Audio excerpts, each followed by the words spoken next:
vous vous apprêtez à embarquer pour un épisode de la Retardis Experience, le podcast de découverte de la série Doctor Who. Allez, montez!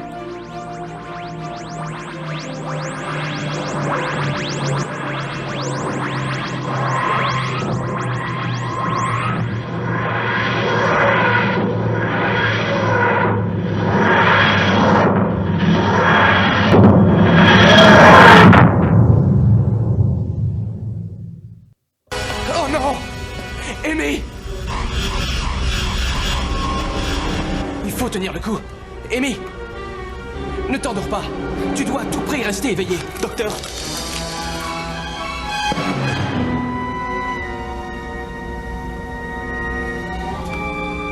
Ça ressemble à rien, il est censé être qui? C'est vous? Moi? C'est de ça que j'ai l'air? Vous vous reconnaissez pas? J'en ai chargé. Nouveau docteur, nouvelle compagne, nouveau TARDIS, nouveau tournevis sonique, nouveau look, nouvelle ville, nouveaux ennemis, nouveaux aliens.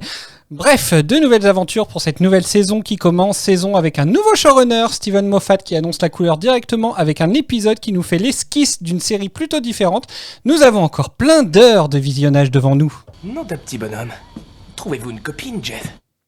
Bonjour à tous et bienvenue dans ce nouvel épisode de Retardis Experience. Pour nous, c'est un épisode de reprise des enregistrements et quoi de mieux pour une reprise qu'un premier épisode de saison. Cette émission sera donc consacrée au Prisonnier Zéro, titre original The 11th Hour. Parfois même, il est appelé la 11e heure, même en VF. Diffusé pour la première fois sur la BBC le 3 avril 2010, il est écrit par Steven Moffat lui-même et réalisé par Adam Smith. Pour cet épisode, l'équipe est au complet. Pour les néo-whovianes qui ont découvert la série avec cette émission, nous avons donc Eden, Mireille et Bob. Salut! Salut! Bonjour tout le monde! Salut! Et parmi les whovianes qui revisionnent les épisodes pour l'émission, Adèle, Doraline, Maëlle et Pierre. Salut! Hello! Des maths. Comment ça va? Vous avez passé de bonnes vacances? Ouais. Elles étaient trop courtes. Oui. Et toi, tu as passé un bon été? Oui, ça va. Ça s'est bien passé. Je me suis pas pris de prune, tout va bien. Ah, j'étais en train de me dire, ça me rappelle des souvenirs. Mais attends, si, je m'en suis pris une. Ouais. si, je me suis pris une prune, effectivement. Alors, on n'était pas avec lui cette fois-ci. Non. Passons. Alors, est-ce que vous êtes prêts pour attaquer cette nouvelle saison? Oui. Comme jamais. Ah bon, Oui. bah alors c'est bien. Et ben alors, on va pouvoir commencer, mais avant ça, j'ai reçu un avis que je souhaitais vous diffuser. Anto, l'auditeur qui nous l'a envoyé, nous a découvert cet été et pensait pouvoir nous l'envoyer pour la rétro. Mais celle-ci étant déjà enregistrée quand je l'ai reçue, je trouvais quand même intéressant de le diffuser pour répondre à plusieurs de ces questions. Et en plus, il y a une anecdote plutôt intéressante sur la saison 1. Voilà. Avant d'attaquer la saison 5, un petit retour sur les précédentes. Une dernière fois, notre dernier au revoir.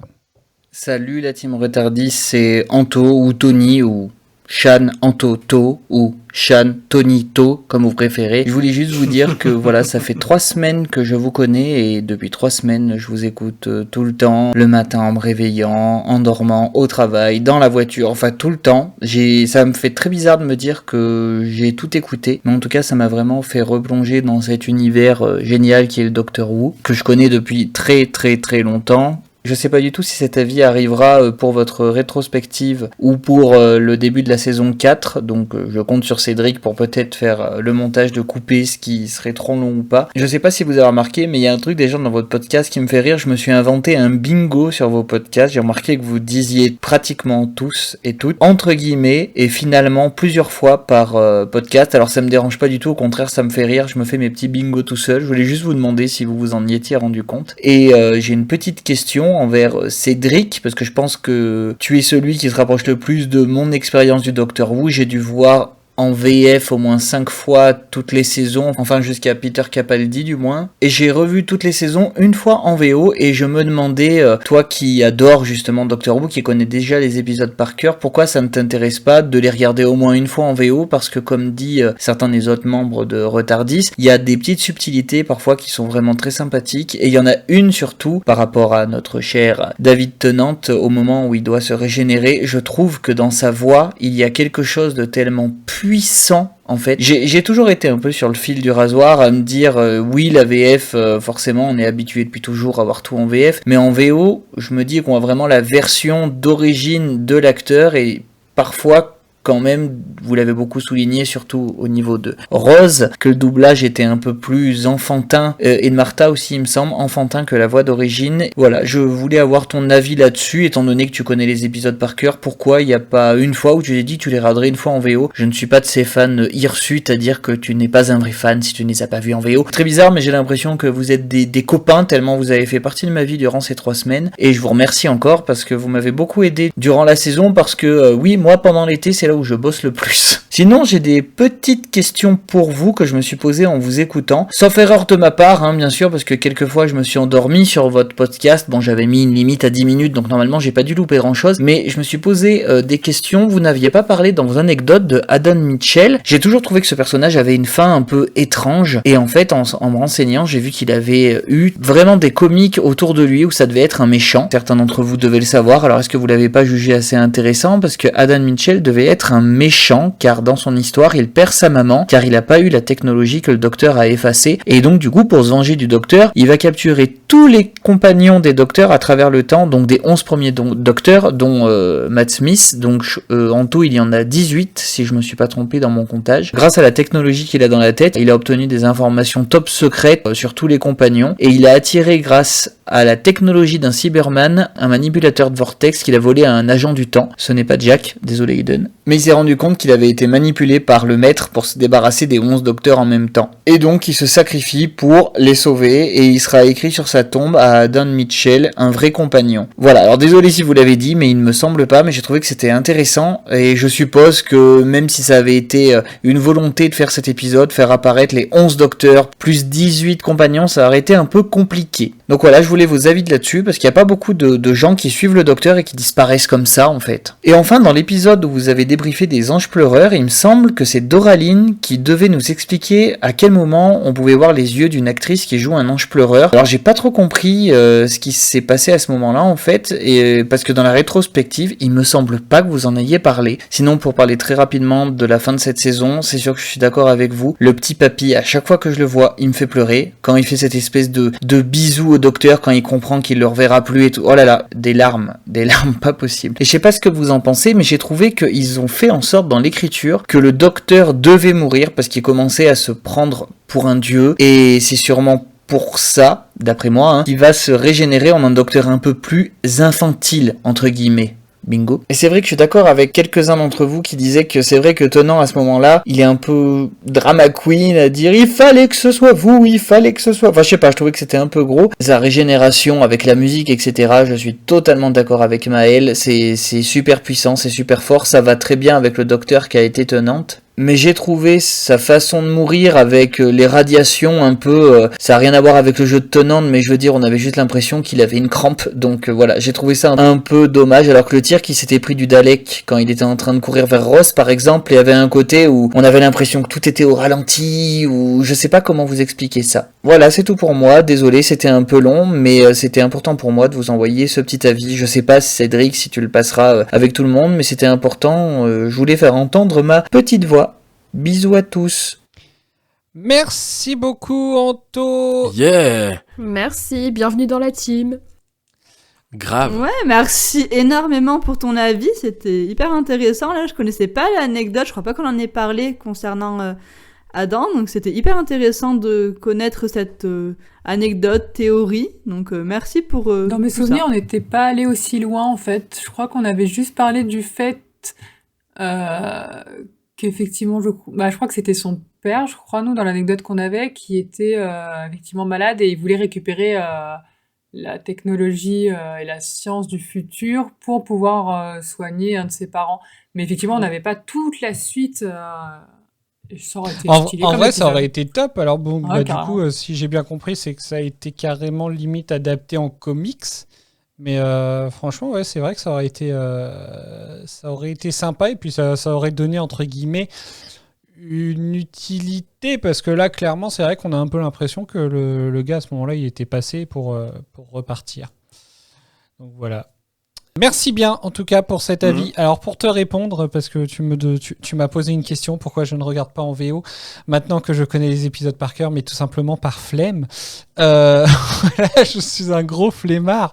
En vrai, quand on avait commencé le podcast, je m'étais dit, je vais regarder les épisodes 2 fois, une fois en VF pour préparer l'émission, et une fois en VO pour essayer vraiment de voir. Je comprends l'importance qu'a la VO, parce que c'est vrai que le jeu de la voix, le ton, etc., ça fait partie du jeu de l'acteur, donc forcément c'est super important dans le jeu de l'acteur en lui-même. Donc c'est quelque chose que je ne dénigre pas, mais c'est vrai que je crois que c'est de la flemme, et j'ai surtout tellement l'habitude en fait de les écouter en VF que ça me perturbe de les écouter avec une autre voix. Là, regardez par exemple à partir de la saison 5, ça me dérangerait peut-être un peu moins, parce que du coup, j'ai commencé courant de saison 7 à suivre les épisodes au moment de la sortie en Angleterre, donc du coup en VO. Et là, je me suis fait à la voix, par exemple la voix d'Amy, je sais qu'elle n'a pas du tout la même voix en VO. Donc du coup, c'est assez... Ouais, je pense que je suis vraiment trop attaché à la VF, mais surtout par habitude, et que en fait les voix différentes, ça me donnerait un peu l'impression de pas regarder la même série. Donc, mais un jour, il faudrait que je le fasse. Hein. Mais j'avoue que là, c'est peut-être un peu par flemme aussi quand même. Allez, je te lance un défi. La prochaine fois qu'on se voit, on se mate un épisode par-ci par-là en anglais. Oh bah, en vrai, ça me dérange pas. Hein. Je pense que c'est faisable. Il n'y a pas de souci là-dessus. Hein. Et effectivement, maintenant, en plus que je les connais par cœur. Donc voilà pour cette première question. La deuxième réponse, c'est pour la question sur l'anecdote de Doraline qui disait que... Est-ce que tu veux y répondre, Doraline ? Oui, alors de mémoire, donc j'en ai pas parlé pendant la rétro effectivement. Donc Anthony, tu ne t'es pas endormi à ce moment-là. Donc c'est une erreur qui a été gommée en fait au montage sur les sorties DVD. Donc on a une image en fait des yeux qui sont pas maquillés, mais par contre j'ai pas réussi à retrouver la scène en vidéo. Alors on l'a pas en vidéo, par contre on avait une capture d'écran, ouais, et en fait donc du coup mais du coup on l'avait pas redit. Pour compléter ta réponse, donc il y a des anecdotes qu'on qualifie d'anecdotes qui sont plus visuelles, donc nous on ne revient pas forcément dessus pendant les émissions, mais on essaye de les diffuser sur les réseaux sociaux, qui est le cas de cette anecdote-là. Donc effectivement, on n'en a pas reparlé à la rétrospective, mais suite à la rétrospective de la saison 3, on avait posté l'anecdote visuelle le 28 septembre exactement. Je le précise pour cette année. Oui, effectivement, de 2023. Voilà, parce qu'en fait, c'est vrai que c'est délicat du coup pour les nouveaux auditeurs qui nous rejoignent de retrouver des anciennes publications. C'est beaucoup plus facile sur Instagram pour le coup, parce que sur Instagram, tu as toutes les vidéos, les photos d'un coup. Donc voilà, mais voilà, pour précision, effectivement, des fois on parle d'anecdotes qui sont plus visuelles et du coup on les publie sur les réseaux sociaux, on revient pas forcément dessus dans les émissions. Voilà. Et puis pour nos tics de langage, malheureusement, il y a de quoi en faire des bingos là, c'est sûr. J'avoue, j'avais pas du tout remarqué pour ces deux trucs-là, j'avais jamais fait attention. Allez, hop. Et Cédric, avant, est-ce que je peux répondre à ta réponse sur VO ou VF ? Oui, vas-y. Parce que en fait, je me suis fait en t'entendant, je me suis fait la réflexion que moi j'avais fait l'inverse, c'est que pour les enregistrements, je les écoutais en VF. Ah ouais ? Et que du coup, il y avait beaucoup d'épisodes où je me disais, finalement, j'aime pas. Alors, en vrai, moi maintenant, enfin, c'est vrai que je les écoute en VF parce que je suis clairement feignant. Et après, il y a quand même le fait que les épisodes, quand je les découvre en VO, alors d'abord, les dernières saisons, je les découvrais en VO, puis après, je me les re-regardais en VO sous-titré. Puis après, je me les regardais en VF pour bien vérifier que j'avais bien compris tout l'épisode. Voilà. Wow, t'es courageux, hein. Oui. Non, je suis fan. Et pour être vraiment, vraiment sûr, est-ce que tu l'as regardé en VF, sous-titré VF ? Ah, presque, hein. Des fois, il fallait mettre pause et tout pour avoir en plus le mot qu'il disait, tu sais, au cas où. Est-ce que vous avez d'autres choses à répondre sur la vie d'Anto ? Non. Voilà. En tout cas, merci beaucoup. Et donc, cette fois, on passe à l'épisode. Et du coup, c'est un épisode qui peut servir de porte d'entrée sur la série. Si les gens n'ont pas envie de se taper trop de saisons, donc les 4 précédentes par exemple, cet épisode peut être un point de départ pour eux, sachez-le, si vous souhaitez encourager des gens à découvrir la série avec vous et avec nous, et qu'ils ont peur de mettre 4 saisons à vous rattraper. Voilà. Et du coup, on reprend les bonnes vieilles habitudes, et je vous écoute pour votre mot, et je commence par Eden. Le prisonnier zéro s'est échappé. Ça fait beaucoup de mots. J'ai pas compté. Mireille. Ça commence déjà à tricher, super. C'est ça ton mot ? Tout le monde le sait que je triche, c'est plus une nouveauté. Hein. Mon mot, c'est long. Tu parles du mot d'Eden. Bob. Ça s'applique. Bob. Ouais. Moi, ce sera une petite phrase, petit hommage à Dora. Pour moi, ce sera Dumbledore le fait vachement mieux que toi. Faut m'expliquer. Doraline. Vous l'avez pas ? Sérieux ? Bah non. Tu parles de quoi ? La scène où il éteint les luminaires avec son tournevis sonique. Et la scène avec le désilluminateur. Ah mince, quand est-ce qu'il fait ça ? Quand est-ce qu'il éteint les lumières ? Dans le petit square, là. Ah. Enfin, il les fait exploser. Ah oui, c'est vrai, oui. Oui, avant que le tournevis lui explose dans les mains, c'est et vrai. tu te considères comme un fan de Harry Potter ? Ah, mais non, mais moi, Et je parlais de l'épisode. Doraline. Oui, mon mot, ce sera rythmé. Adèle. Dans le même acabit, c'est dynamique. Maëlle. Alors, je vais pas être dans la continuité, mais du coup, mon mot, c'est chelou. Pierre. Moi, j'avais un mot au départ, c'était topissime. Mais comme tu l'as dit à peu près 14 fois dans ton intro, je dirais nouveauté. Ah, allez.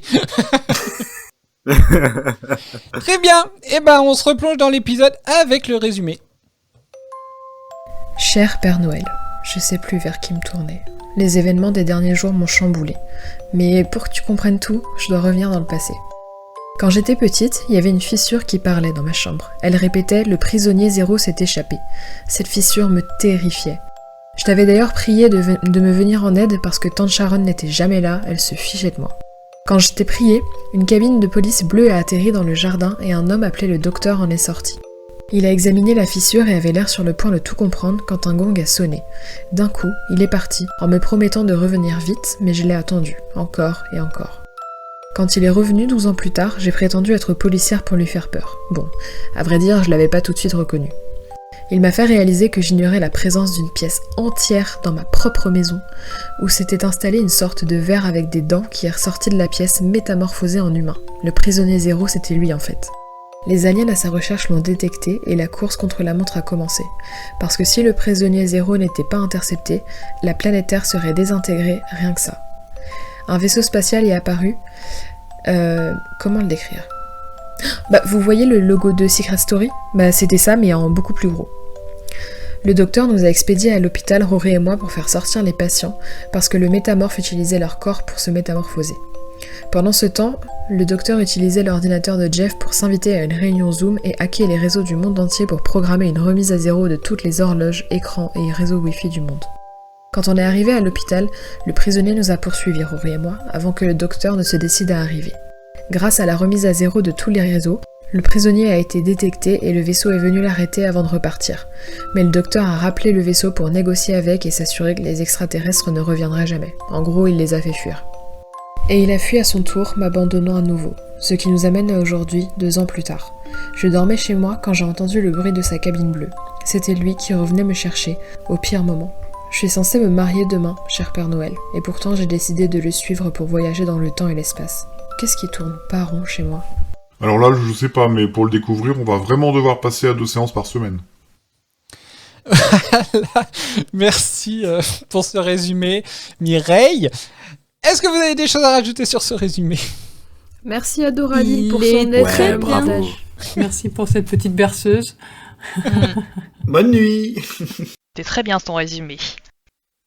Alors, je vais vous écouter pour votre ressenti global sur l'épisode. Eden ? C'est un épisode que j'ai bien aimé dans l'ensemble. C'est un bon épisode d'introduction au nouveau docteur, je trouve. J'ai bien aimé Amy, j'ai hâte de voir ce qu'elle va donner par la suite.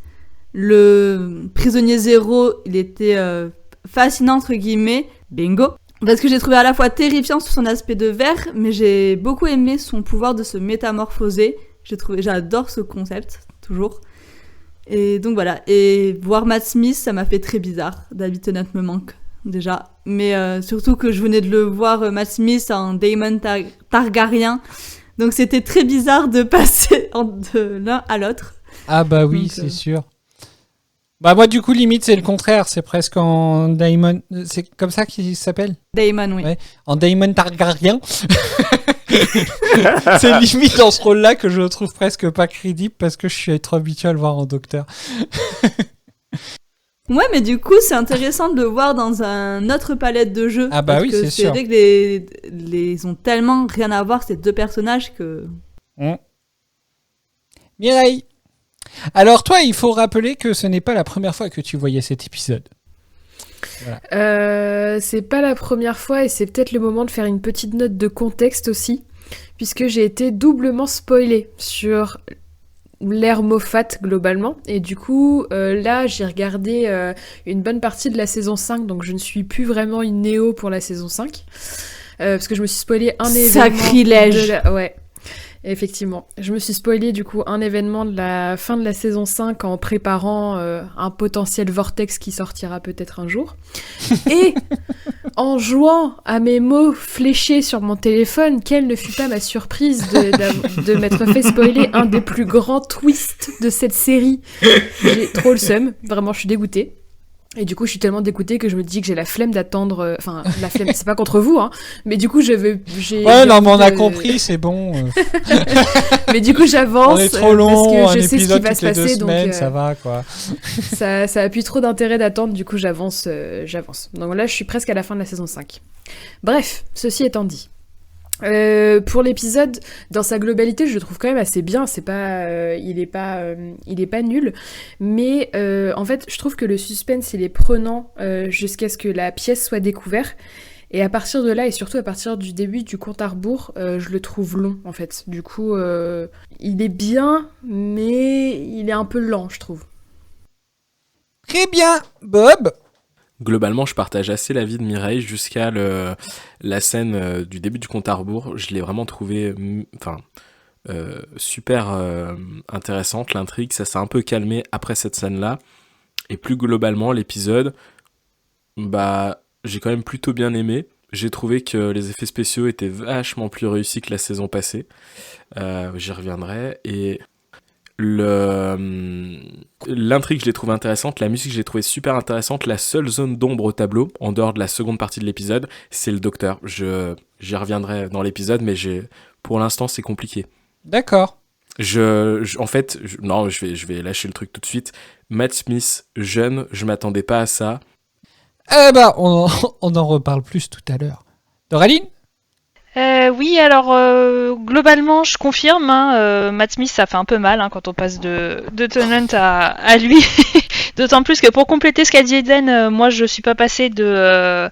J'ai plus son nom dans Daemon. House of the Dragon, voilà, mais moi je suis passée de quand il joue Skynet dans Genesis à Matt Smith dans Doctor Who. Ça fait un peu mal aussi, même si le rôle est très petit. Après, voilà, concernant l'épisode, je l'ai trouvé très rythmé, comme le disait mon mot. C'est passé assez vite. Après, je me demande si l'effet, justement, rythmé est pas dû au fait que j'ai regardé l'épisode juste en 2 fois.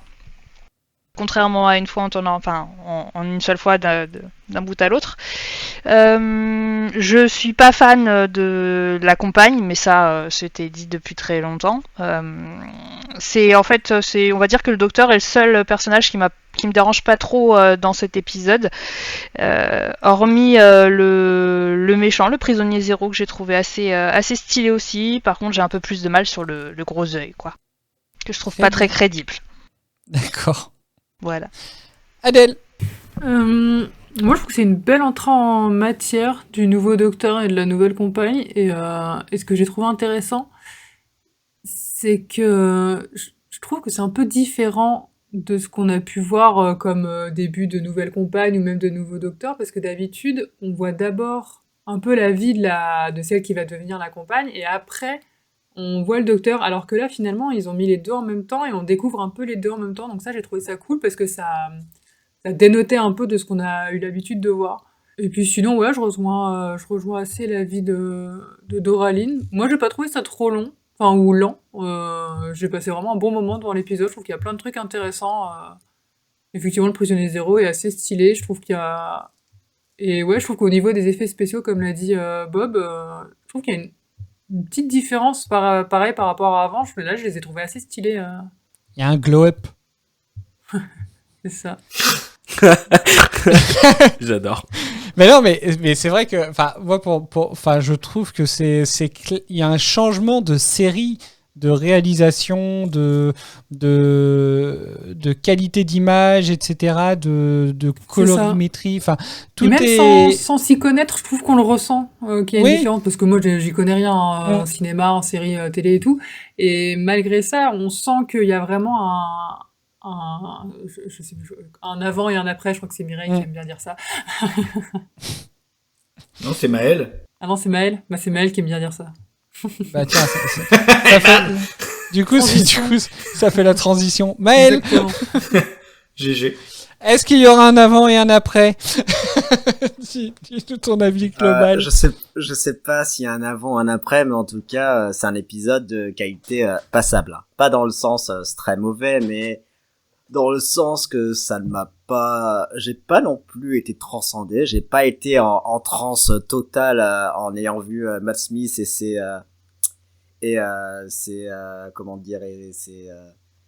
expressions faciales un petit peu cheloues, notamment quand il mange, qu'il réclame à manger. Mais j'aime beaucoup cette scène. Mais ça on en reparlera, je pense. Mais ouais, c'est une bonne entrée en matière. La copie est assez solide. Après, comme Doraline, je suis juste épuisé à voir la campagne du docteur, mais bon, ça, on aura le temps de la saison pour en reparler. Mais ouais, entrée solide, copie, bonne copie, mais on va attendre pour des moments plus hypants, on va dire. Pierre. Moi, avant qu'on commence à enregistrer la série, je t'avais donné, Cédric, une liste des 10 épisodes que je préférais des saisons 1 à 8 ou 1 à 9, je sais plus. Et je n'ai plus cette liste, hein. Ne me fais pas d'interrogation surprise, je n'ai plus cette liste. Mais d'accord. Et clairement, c'est un épisode qui fait partie de ces 10 épisodes-là. Contrairement... Alors... pas forcément, j'ai pas fait attention à ses mimiques à Matt Smith, mais je suis d'accord avec Adèle, j'aime beaucoup que on découvre le docteur qui se découvre lui aussi en fait, et c'est quelque chose qu'on n'avait pas eu précédemment parce que non, la dernière fois il dormait. La dernière fois il dormait. Bah c'est ça, Eccleston il était déjà installé pour lui en tant que docteur, nous on le découvrait mais lui non. Et là pour Tennant, oui, il avait passé un épisode allongé sur un lit, donc au moins là on a un docteur qui est directement dans l'action, donc j'ai beaucoup aimé le se découvrir. Très bien. Avant d'aller dans des échanges un peu plus poussés sur tout ça, moi ce que je vais trouver très intéressant sur les prochains épisodes, en fait déjà, c'est de voir si parce qu'effectivement, il peut y avoir l'effet de changement de docteur qui peut être perturbant, que moi-même je l'ai ressenti la première fois. En gros, je trouvais que c'était le premier vrai changement de docteur que je connaissais, parce que passer de Eccleston après une saison à Tennant, ça a été rapidement oublié. J'ai trouvé que c'était beaucoup plus dur de passer de Tennant à Matt Smith. Alors que justement, j'ai eu le temps de m'attacher à David Tennant, etc. Donc, je pense qu'en fait, c'est ça qui va être intéressant sur les prochains épisodes, c'est de voir si votre avis sur Matt Smith va changer par rapport à ce fait, pour voir si le problème vient du changement, vient du docteur qu'il est, vient de l'acteur, enfin voilà. Moi, je trouve que ça peut être intéressant. Voilà, mais avant de parler de tout ça, déjà, j'ai reçu 4 avis pour cet épisode qu'on va écouter. Alors qu'on va écouter ou que je vais vous lire parce qu'il y en a un écrit. Et on va commencer par l'avis de Chloé. Coucou l'équipe Retardis. Du coup, je viens donner mon avis sur l'épisode 1 de la saison 5. Alors le premier épisode de Doctor Who que j'ai découvert du coup de toute ma vie, c'était du coup l'épisode de Noël de la saison 5. Ensuite, j'ai rétro-pédalé pour découvrir les premières saisons, donc avec Christopher Eccleston, David Tennant, et j'ai découvert la saison 5 un an à peu près après avoir commencé de regarder Doctor Who, donc vers 2012-2013, donc au moment de la sortie de la saison 7. Et l'épisode était trop bien.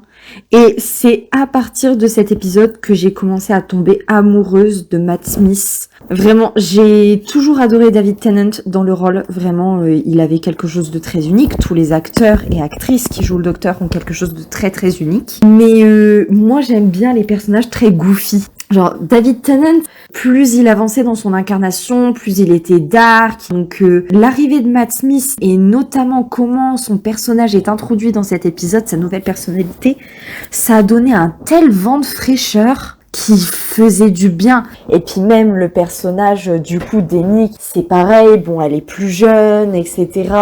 Après, de toute façon, l'épisode 1 de la saison 5 est vu pour beaucoup comme un épisode d'entrée dans la série. Parce qu'il y a eu un tournant, le Docteur il est pas beaucoup plus jeune, quoique si à cette époque-là il était quand même plus jeune que David Tennant, mais c'est vrai que physiquement il faisait beaucoup plus jeune. Amy pareil, en fait tous les personnages autour du Docteur sont plutôt jeunes, Amy, Rory, lui, et donc du coup c'est vrai que ça redonne un vent de fraîcheur à la série, et donc je peux comprendre en quoi cet épisode est considéré comme un bon point d'entrée dans la série, parce que en fait, ça montre une série qui se prend pas trop au sérieux. Tu peux te dire que c'est une série où tu vas peut-être pas non plus te prendre trop la tête. En tout cas, pas à tous les épisodes. Et donc voilà, c'est un épisode que je prends beaucoup de plaisir à regarder, je le skip pas. C'est un peu iconique, hein, le premier discours de Matt Smith, c'est vraiment un classique qui est pas étouffant d'informations, qui se regarde vraiment bien pour rentrer dans la série. Donc voilà, c'est vraiment un épisode de début de saison qui donne envie d'en voir plus.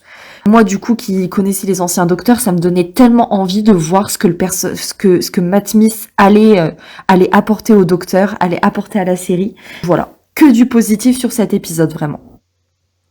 Voilà, merci Chloé pour ton avis. Est-ce que vous avez des choses à répondre à Chloé ? Du coup, juste pour petite précision, en effet, Matt Smith est beaucoup plus jeune que David Tennant, puisqu'ils ont 11 ans d'écart. Là, il est encore à l'heure actuelle. Matt Smith a été l'acteur le plus jeune à prendre le rôle du Docteur. Je crois qu'il a commencé, il avait 28 ans. Voilà. Ncuti Gatwa l'a pas battu entre guillemets. Il a 30 ans, Ncuti Gatwa. Ouais. Non, il reste à l'heure actuelle, il reste le plus jeune à avoir incarné le Docteur. Donc du coup, c'est vrai que ça amène entre guillemets, encore un mingo, un vent de fraîcheur. Et comme tu disais, Chloé, je trouve que ça fait une bonne porte d'entrée aussi pour quelqu'un qui souhaite commencer la série, parce que ça te replace quelques éléments de contexte, entre guillemets, puis ça donne envie d'en savoir plus, de voir la suite également, je trouve. D'autres réactions ? Non, juste pour dire que je suis d'accord avec ce qu'elle dit. Enfin, d'ailleurs, c'est ce que tu m'avais dit aussi à l'époque, il y a 3 ans maintenant, que c'est une bonne porte d'entrée dans la maison, n'importe quoi. Dans la maison Doctor Who, oh c'est mignon. Dans la secte. Oh la secte peut-être pas quand même, mais la maison. J'étais tellement lancée dans ma phrase, en plus, limite, je m'en suis pas rendu compte. C'est une bonne porte d'entrée dans la série.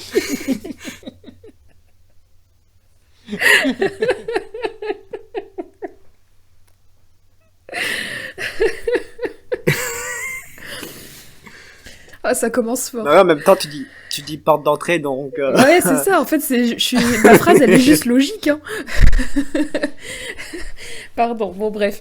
C'est une bonne porte d'entrée dans la série, et effectivement, ça gaffe pas d'informations. Enfin, je trouve que c'est présenté assez clairement. Enfin, on voit un peu la mécanique de la série, et il n'y a pas un énorme charabia scientifique quand il s'agit de résoudre l'intrigue et tout ça. Et c'est vrai que du coup, pour un premier visionnage, c'est plutôt compréhensible du coup. Et ça, c'est cool. C'est vrai.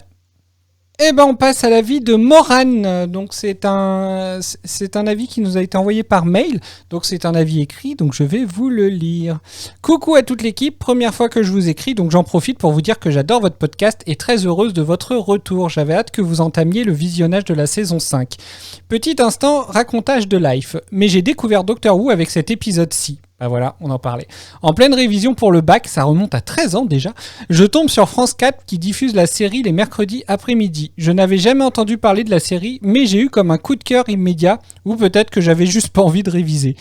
J'adore Matt Smith en Docteur, dès le premier épisode, la folie du personnage transparaît et ça le rend immédiatement attachant à mes yeux. Je n'avais jamais vu un personnage aussi unique que le Docteur, moi grande fan de série pourtant.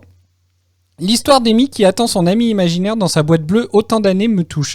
Je trouve la connexion entre Matt Smith et Karen Gillian incroyable. J'espère que vous n'allez pas me sortir une anecdote comme quoi les acteurs se détestaient. J'espère vraiment que l'équipe va adorer Amy comme compagne, je l'aime beaucoup. Voilà, c'est tout pour mon avis. J'espère que vous enregistrez en mangeant des bâtonnets de poisson trempés dans de la crème anglaise. Morane. Merci Morane. Ah, dégoûtant ça. Mais tu rigoles, mais j'avais cru lire à un moment qu'il y avait pas mal d'anglais qui le faisaient à cause de la série et que c'était peut-être pas si mauvais que ça en fait. Un jour je testerai. Oh, j'attends ton avis. Bah écoute, tu te filmeras pour les réseaux sociaux. Notre prochain. Bah tiens, on fera ça dans 2 mois. Voilà, allez. Rendez-vous est pris. Très drôle. Voilà, est-ce que vous avez des choses à répondre à Morane ? Bah que c'est surprenant quand même de regarder Doctor Who pour éviter les révisions. C'est un concept. Moi c'était Moi Roland je Garros. me dis que c'est une très bonne excuse. Ça, tout est bon pour qualité de réviser, réviser. je pense. Je pense que n'importe quel truc le plus pourri du monde, si ça peut t'éviter de réviser, mais tu le regardes, tu vois. Eh, qu'est-ce que tu parles de Doctor Who comme ça, toi ? Ouais. Non, je crois que ça, c'est mieux de réviser, je pense. Allez, hop. Et du coup... Attends, moi j'avais un truc à dire. Oui, bah, je t'écoute.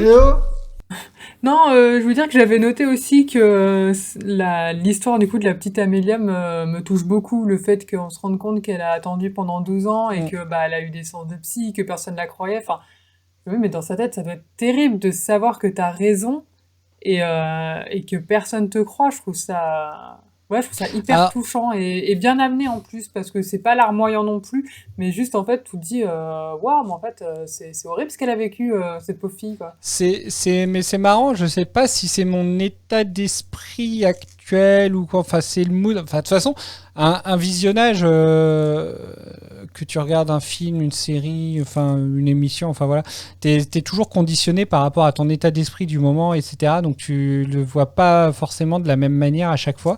Et c'est vrai que particulièrement sur le visionnage pour la préparation de cet épisode de l'enregistrement, j'ai été vachement touché aussi moi par le début de l'épisode et particulièrement par Amy. Donc voilà. Surtout que t'as vraiment l'impression que c'est son sauveur, tu vois, et qu'elle repose tous ses derniers espoirs sur lui, et en fait là elle est encore déçue alors que c'est pas sa faute, mais du coup je trouve ça... Quand elle fait sa valise là et qu'elle s'assoit dans le jardin, c'est trop émouvant. C'est vrai. Petite mère. Elle est toute choupinette. C'est vrai.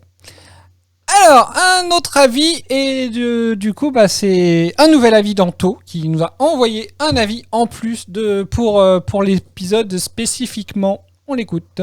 Salut la team Retardis, voilà mon avis pour l'épisode de la 11e heure, pour l'arrivée du 11e docteur que je voulais pas voir arriver à l'époque, et pourtant le premier épisode que j'ai vu était de ce docteur. On m'avait dit que ces saisons étaient beaucoup moins sérieuses avec un docteur trop comique et excité, et visait un peu plus les enfants, mais bon, il faut se faire son propre avis, et puis on m'avait aussi dit que c'est le premier docteur qui s'intéressait aussi aux hommes, donc par curiosité, il fallait que je me force à laisser partir David Tennant.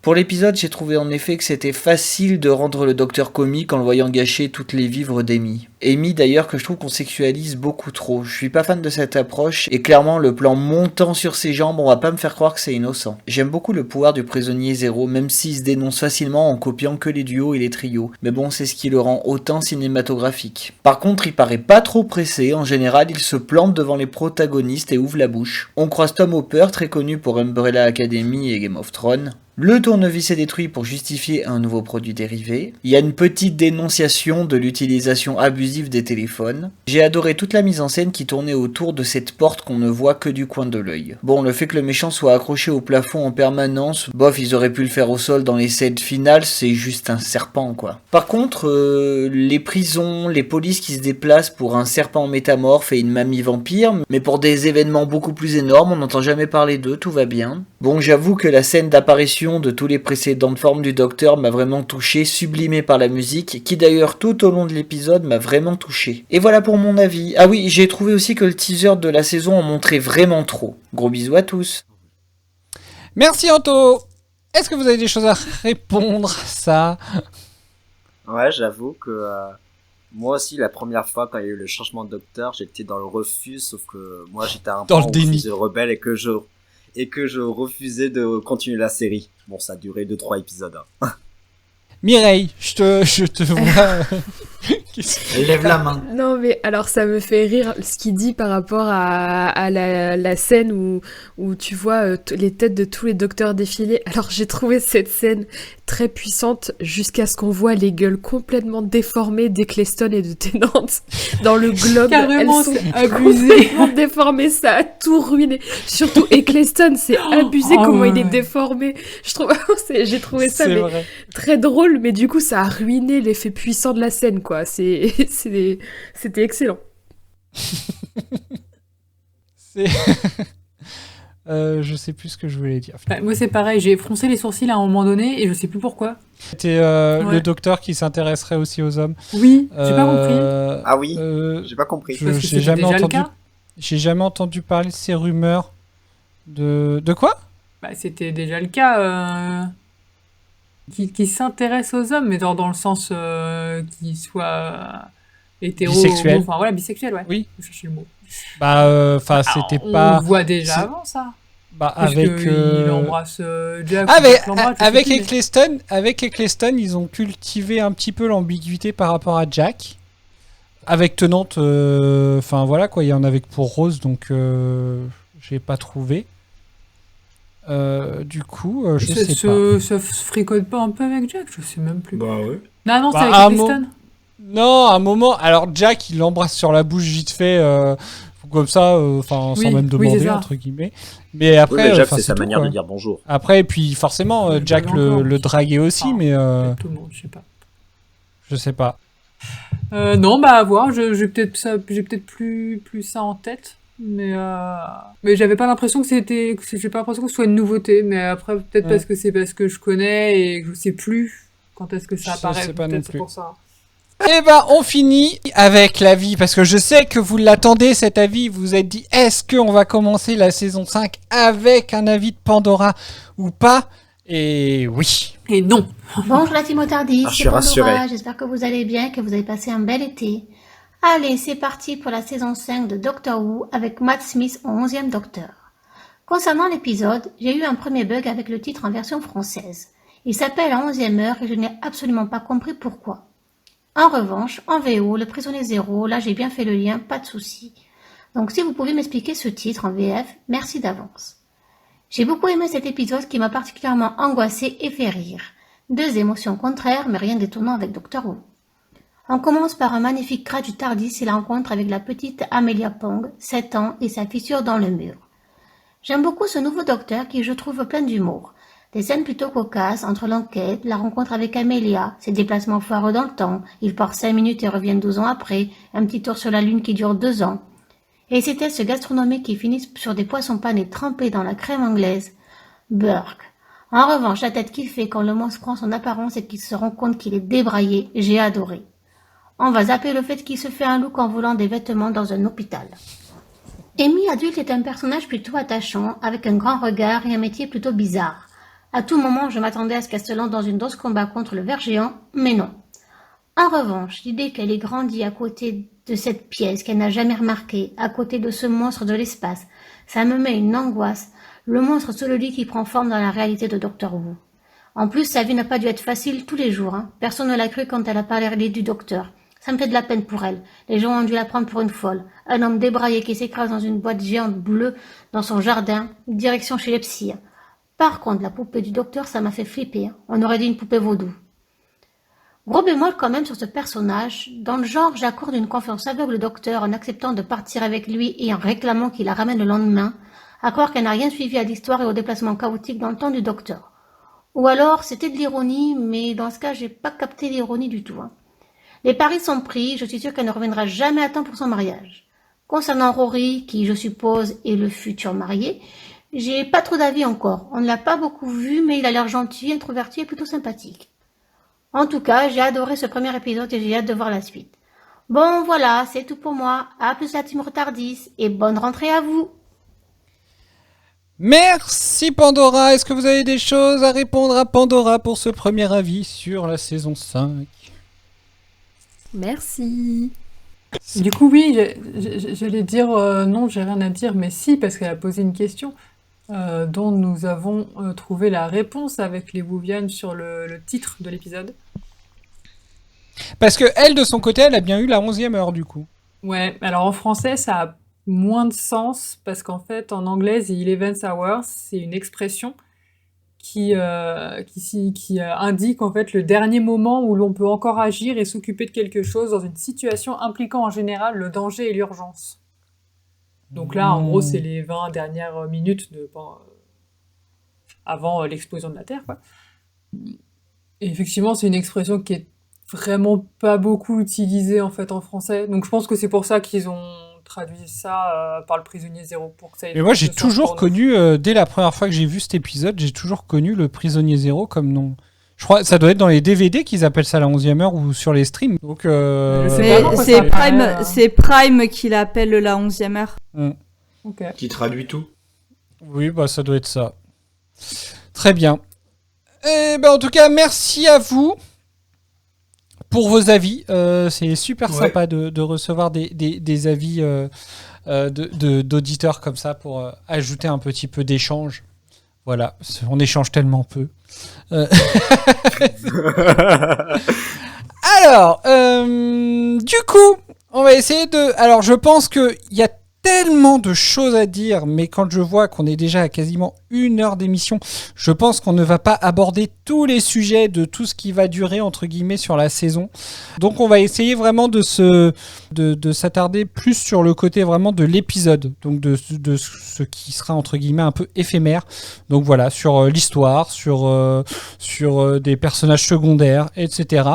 Et à ce moment-là, on essaiera d'aller un petit peu plus dans des discussions un peu plus sur certains thèmes qui vont rester sur la saison dans les prochains épisodes, si ça vous va. Alors, donc, on va commencer par quoi ? Par quoi voulez-vous commencer ? Par le docteur. Par le... Par le commencement. Non, par le méchant. Tu voulais commencer quoi, toi ? Moi, le méchant. Il est tellement fascinant. On aurait pu commencer par Amy ? Parce que l'épisode commence par Amy, quand même. Bon, ben d'accord, commençons par Amy. Amy, d'ailleurs, petite fille, pour l'anecdote, je ne sais pas si vous l'aviez déjà dit. Bah vas-y, dis-la. Bah vas-y. Donc, bah vas-y. Donc vous l'aviez noté, celle-là. Vous l'avez noté. Bon, bah du coup, la petite Amy est jouée par la cousine de Karen Gillan, qui joue donc la grande Amy. Voilà. Tu veux forcément un compléter, Pierre, petit lien de famille, voilà. Désolé. en lui donnant Pierre. son nom et en complétant. Vas-y. Vas-y Pierre, donne son nom et complète si tu veux. Elle s'appelle Caitlin Blackwood. Et voilà, c'est tout. Ah, puis bien sur le fait que c'est Karen qui a supplié les producteurs de prendre sa cousine. Ouais, c'est la grande Amy qui a supplié les producteurs de choisir sa jeune cousine pour jouer la jeune Amelia Pond. Bah, c'est sympa, je trouve. Mais en vrai, franchement, mais je trouve que, elle s'est bien débrouillée, hein, la gamine. Franchement, je la trouve vachement attachante au final. Ouais, puis, elle est bien mieux que la grande. Mais une certaine ressemblance. Ouais. Quoi ? Qui c'est qui a dit bien mieux que la grande ? Moi, elle est bien mieux que la grande, ouais. Je savais pas si c'était Doraline ou Adèle quand vous avez parlé à peu près en même temps. J'ai un doute. Ah putain, c'est pas possible.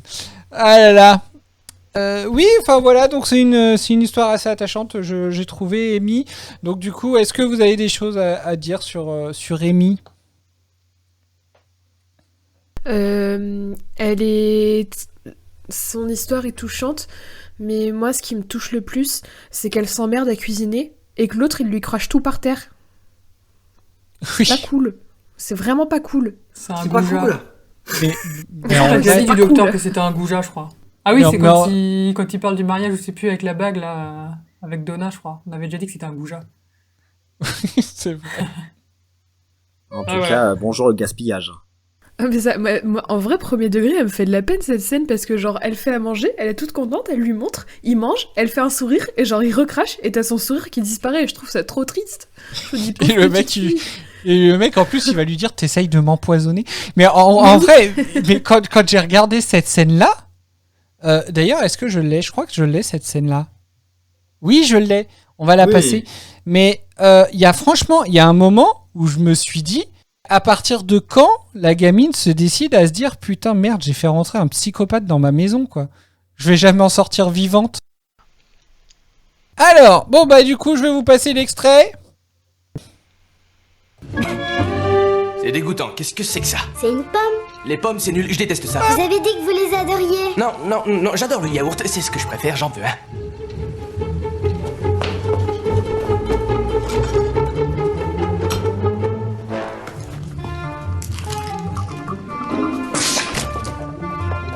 Je déteste le yaourt, c'est gluant et il y a des morceaux. Je croyais que vous préfériez. Nouvelle bouche. Nouvelle règle. C'est comme manger après s'être lavé les dents. Tout un drôle de... Qu'est-ce qu'il y a? Vous allez bien? Tu plaisantes. C'est pas ma faute si tu me donnes rien de mangeable. Tu peux pas me cuire quelque chose?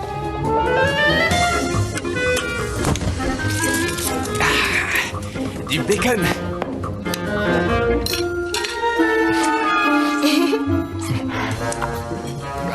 Du bacon. T'appelles ça du bacon? Tu essayes de m'empoisonner?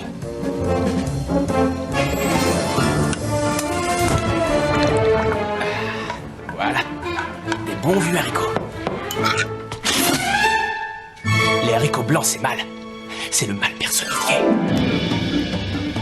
Du pain et du beurre. Voilà ce qu'il me faut. Et il t'avise pas de revenir! Moi, j'aime beaucoup cette scène. Il n'a pas précisé demi-sel le beurre. Moi j'allais dire c'est pas possible qu'il n'aime pas le... Ou alors c'est effectivement... Très bonne suggestion, ça doit être du beurre doux. C'est du beurre doux, ouais, c'est sûr.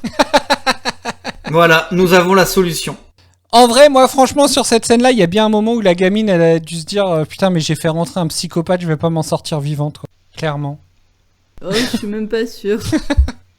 Moi, il me fait ça en étant enfant, je suis détruit, déprimé. Non, bah, elle c'est était toute horrible. mignonne, la preuve, puisqu'après, elle avait quand même envie de partir avec lui. C'était choupi. Bah oui, pour faire manger. Ouais. Voilà, du coup, est-ce que vous avez des choses à dire sur Amy, enfant, adulte? Enfin, voilà, hein, on découvre Amy. Alors, c'est vrai qu'en plus, il y a Anto qui a effectivement amené le fait qu'elle était vachement sexualisée, bah, rien que par son métier qui était bisougramme. J'avoue que j'ai un peu du mal avec ça. Mais voilà. Est-ce que vous avez des avis sur Amy, de ce que l'avis que vous avez pu vous en faire? C'est une Donna plus jeune. Voilà. Sur Amy, pas grand-chose. Oui. Par contre, la musique, extraordinaire. J'ai adoré, dans l'extrait que tu as passé, la musique, j'ai trouvé que ça faisait super musique Disney, cartoon. C'est une musique qu'on aurait pu entendre dans Ratatouille, par exemple. Je l'ai C'est trouvé vrai. Génial. Ah, et en plus sur une scène de cuisine. Ah, c'est habile.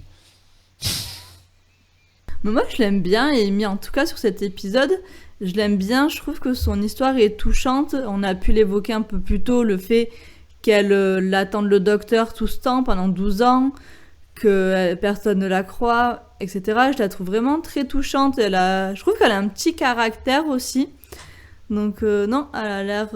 j'ai hâte, enfin, je suis curieuse de voir la suite de ses aventures. Alors moi c'est marrant, ça me l'avait pas fait quand je l'avais regardé la première fois. Mais Amy Pond, enfant, je sais pas trop pourquoi, elle me fait penser à Alice, dans Alice au Pays des Merveilles. mais rien qu'en fait en VF, dans sa façon de s'exprimer, ça m'a rappelé le Disney, je sais pas trop pourquoi. Et puis en fait, j'avais vraiment l'impression qu'elle se retrouvait, tout d'un coup dans un autre monde, quoi, où elle est hyper terre à terre et elle pose des questions au docteur et lui, il lui répond des trucs mais complètement aberrants, comme si c'était, je sais pas, même le chapelier fou, quoi. Et puis elle, en fait, elle le regarde complètement incrédule, mais prête à le croire. Et je sais pas, j'ai fait ce parallèle-là les 2 fois que j'ai regardé. Ah, c'est marrant, c'est un parallèle que j'aime bien, dis donc. En tout cas, ouais, moi ça m'a bien plu parce qu'en plus, au Pays des Merveilles, c'est un Disney que j'aime beaucoup. Et vraiment, ouais, c'est ça. En fait, c'est que ce soit les passages avec Amy, vraiment l'histoire qui est racontée, et en plus la VF. Alors, je l'ai pas regardé en VO, donc je peux pas comparer si ça me ferait le même effet. Mais vraiment, je trouvais qu'il y avait vraiment beaucoup de similitudes qui m'ont beaucoup plu. Moi, j'ai du mal à avoir un avis sur Amy avec ce premier épisode parce que j'aime bien le personnage, elle a l'air fun, elle a l'air réactive et tout. Mais il y a une scène qui m'énerve, c'est quand... Enfin, il y a 2 scènes qui m'énervent du coup. La première, c'est quand le docteur se déshabille dans l'hôpital et que tu vois clairement qu'elle regarde avec un grand intérêt. Je me dis, ah, ça sent le love interest imposé, c'est chiant.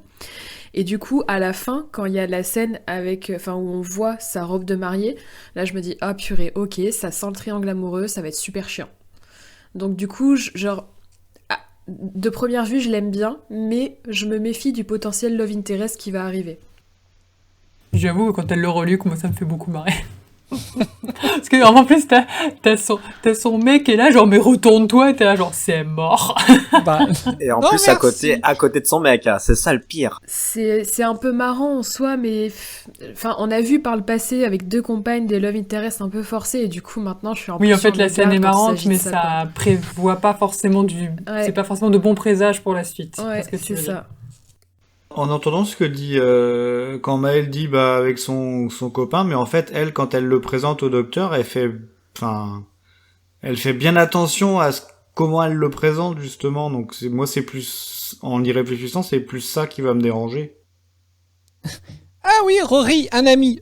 Ton petit ami. T'es censé marier avec lui après-demain, mais non, c'est juste un ami, quoi. Ah bah non, pas encore à ce moment-là, c'est 2 ans avant. Ouais, mais quand même. Quand elle lui présente, mais c'est quand même son mec, quoi. Donc bref. Par contre, cette scène-là juste avant où elle chope le docteur par la cravate pour le choper, c'est peut-être pour ça qu'après il passe au nœud papillon du coup. Tu l'avais préparé celle-là. Même pas. Qu'elle le bloque dans la portière. Moi je trouve ça assez fun. Surtout avec l'autre qui est là genre, mais j'aimerais récupérer ma voiture. Pas tout de suite, allez prendre un café. Elle est trop le seum. Cette série de scènes, elle est assez drôle, je trouve, parce qu'il y a aussi, juste avant, quand ils vont chez Jeff, là, et que, genre, elle est... du coup, bon, c'est un peu lié à son métier, qui, pour le coup, je suis pas fan non plus de la sexualisation du personnage, mais c'est genre, elle fait un peu n'importe quoi avec le docteur, elle va un peu partout, il parle un charabia enfin, n'importe qui entendrait ça, les prendrait pour des fous, et puis à côté, t'as des personnages qui interagissent avec elle, qui la connaissent depuis toujours, du coup, ça fait un décalage que je trouve très drôle. Oui, c'est vrai. La petite vieille, elle est marrante. Comment qu'elle s'appelle ? Ça doit être Madame Angelo, peut-être. C'est vrai qu'elle est marrante. Tiens, tu es policière maintenant ? Tu n'es plus infirmière ? Ou nonne ? Bob, tu as d'autres avis sur Amy ? Non, tu t'avais dit que tu n'avais pas d'avis plus que ça. Tu étais resté sur la musique. Pas plus que ça, ouais. Ok. Très bien. En fait, je m'en suis foutu un peu parce que je suis convaincu que c'est pas elle qui sera la compagne sur le reste de la saison. Ah bon, pourquoi ? Je sais pas, j'ai trop l'impression que c'est un scénario à la Donna. Après, pourtant c'est un premier épisode de saison, donc du coup généralement la compagne qui arrive au début de saison, elle embarque pour la saison au moins. C'est faux. Bon, écoute. Très bien. D'autres choses. Qu'est-ce que vous voulez aborder comme sujet, comme autre sujet ? Qu'est-ce qu'on peut aborder ? On va aborder le prisonnier zéro pour aider. Les monstres. Oui. Abordons le prisonnier zéro. Il est incroyable. Enfin, moi, j'adore son pouvoir là de se métamorphoser. Je trouve ça toujours fascinant quand il y a ce genre de pouvoir. Et mon Dieu, mais la première fois que je l'ai vu apparaître dans sa forme de verre, il était flippant. Je sais pas si c'est le terme vraiment, parce qu'il fait pas non plus peur de ouf, mais la première image quand même, ouais, bah, ça m'a surprise de voir cet aspect-là. D'autres avis sur le prisonnier zéro? Là, on est d'accord que le prisonnier zéro, c'est à la fois le ver et à la fois le maître chien et le chien. Oui. Et après, la femme avec ses 2 enfants. Ok. Oui, il se trompe. Alors. Et c'est Olivia Colman. Voilà. C'est... Ah, The Crown, je savais pas où c'est que je l'avais vue, elle. Oui, c'est Olivia. Mais Broadchurch aussi, celle qui joue avec David Tennant. Oui. Broadchurch. Mais j'ai pas vu ça, Eden. Je suis en retard sur tout. Alors, oui, effectivement, elle est jouée par Olivia Colman. Moi, la première fois que je l'ai vue, du coup, c'était dans Doctor Who. La première fois que je l'ai revue après dans... Bon, effectivement, il était prévu qu'elle joue dans Broadchurch, déjà à ce moment-là. Et c'était dans Le Crime de l'Orient Express, où ça m'avait fait halluciner de la voir dedans. Je me suis dit, ouais, quand même. Et effectivement... je me souviens pas. Sinon, on a pu la voir aussi dans The Crown, effectivement, dans le rôle de la reine. Elle a gagné un Oscar, il me semble, pour The Father. Non, The Crown. The Crown. Mais elle a quand même gagné un Oscar ou pas? Oui, elle a gagné un Oscar, Oui. C'était pour... The Father. C'était pour... Non, c'était pas pour The Father. Bah, c'est pas pour The Father? Non, c'est pour un film de Yorgos Lanthimos, c'était... Eh ben, je ne sais plus. Drôle de film. Elle a joué aussi dans Heartstopper, on l'a vu récemment dans Wonka. Enfin, voilà, pour ne citer que... Enfin, voilà, quoi, effectivement. Elle a fait... Alors, ça m'a fait rire parce que j'ai regardé... Elle a pour eu la favorite. l'Oscar, voilà. Elle était nominée pour The Father, mais elle a pas eu. Ah, d'accord, ok. Ça m'a fait rire parce que je suis allé faire un tour sur son Wikipédia pour regarder sa filmographie. Et quand j'arrive sur série télé, je me dis, mais merde, il n'y a même pas Doctor Who dedans. Eh ben, il considère qu'elle fait qu'un caméo. Voilà. Et ça m'a fait rire parce que comme c'était vraiment son début de carrière, ça m'éclate de voir qu'ils appellent ça un caméo parce que, enfin, ça se trouve, elle était super contente, elle, de faire, entre guillemets, ce caméo-là. C'est rare, d'ailleurs. Je sais plus voilà. où je l'ai lu parce que je crois pas qu'on l'ait mis dans les anecdotes, mais je crois que l'équipe de tournage ont regretté de lui avoir donné un si petit rôle. Oui, bah tu m'étonnes. Et en fait, ils se sont dit, mince, on aurait dû lui donner un truc plus sympa. Bah, limite, ça aurait dû être elle, le prisonnier zéro. Mais pendant tout le long, en fait. Ça aurait été incroyable. En plus, je la trouve flippante dans ces quelques minutes à l'écran. Ouais, non, franchement, c'était, ouais, mais c'est toujours, je trouve que c'est toujours impressionnant, en fait, de regarder maintenant, parce que du coup, je vais en profiter pour faire le point, mais très rapidement sur le sujet. C'est drôle de regarder un épisode comme celui-là avec, après 15 ans, parce que quand on y pense, donc, Karen Gillian, qui joue donc, Amy, maintenant, elle joue dans les Marvel, elle joue Nebula, on l'a vu dans les Jumanji, elle a joué aussi. Elle joue Nebula? Oui, c'est elle, Nebula, dans les Gardiens de la Galaxie. Mais tu viens de faire monter l'intérêt que j'avais pour le personnage. Ah, tu vois Tu le savais pas elle a joué aussi non, dans... ça m'a pas tilté. Et si, c'est elle. Donc on la voit aussi dans les derniers Jumanji. Elle a joué aussi dans un... Alors moi, ça m'a fait rire de l'avoir joué avec dans le film The Circle, avec Tom Hanks et Emma Watson. Voilà, ça m'avait fait éclater. Elle joue, je crois qu'elle joue la coloc ou la meilleure amie de Emma Watson dans ce film. Donc voilà. Il y a aussi donc on rencontre Rory, qui est donc son petit ami dans l'épisode. Lui aussi, il a joué dans Broadchurch. Il a joué dans la première saison de This is Legend of Tomorrow. Donc, enfin voilà. Et on voit donc, on aperçoit aussi Tom Hopper, qu'on a pu voir. Donc, alors lui, il a joué après cet épisode-là, il a joué dans Merlin.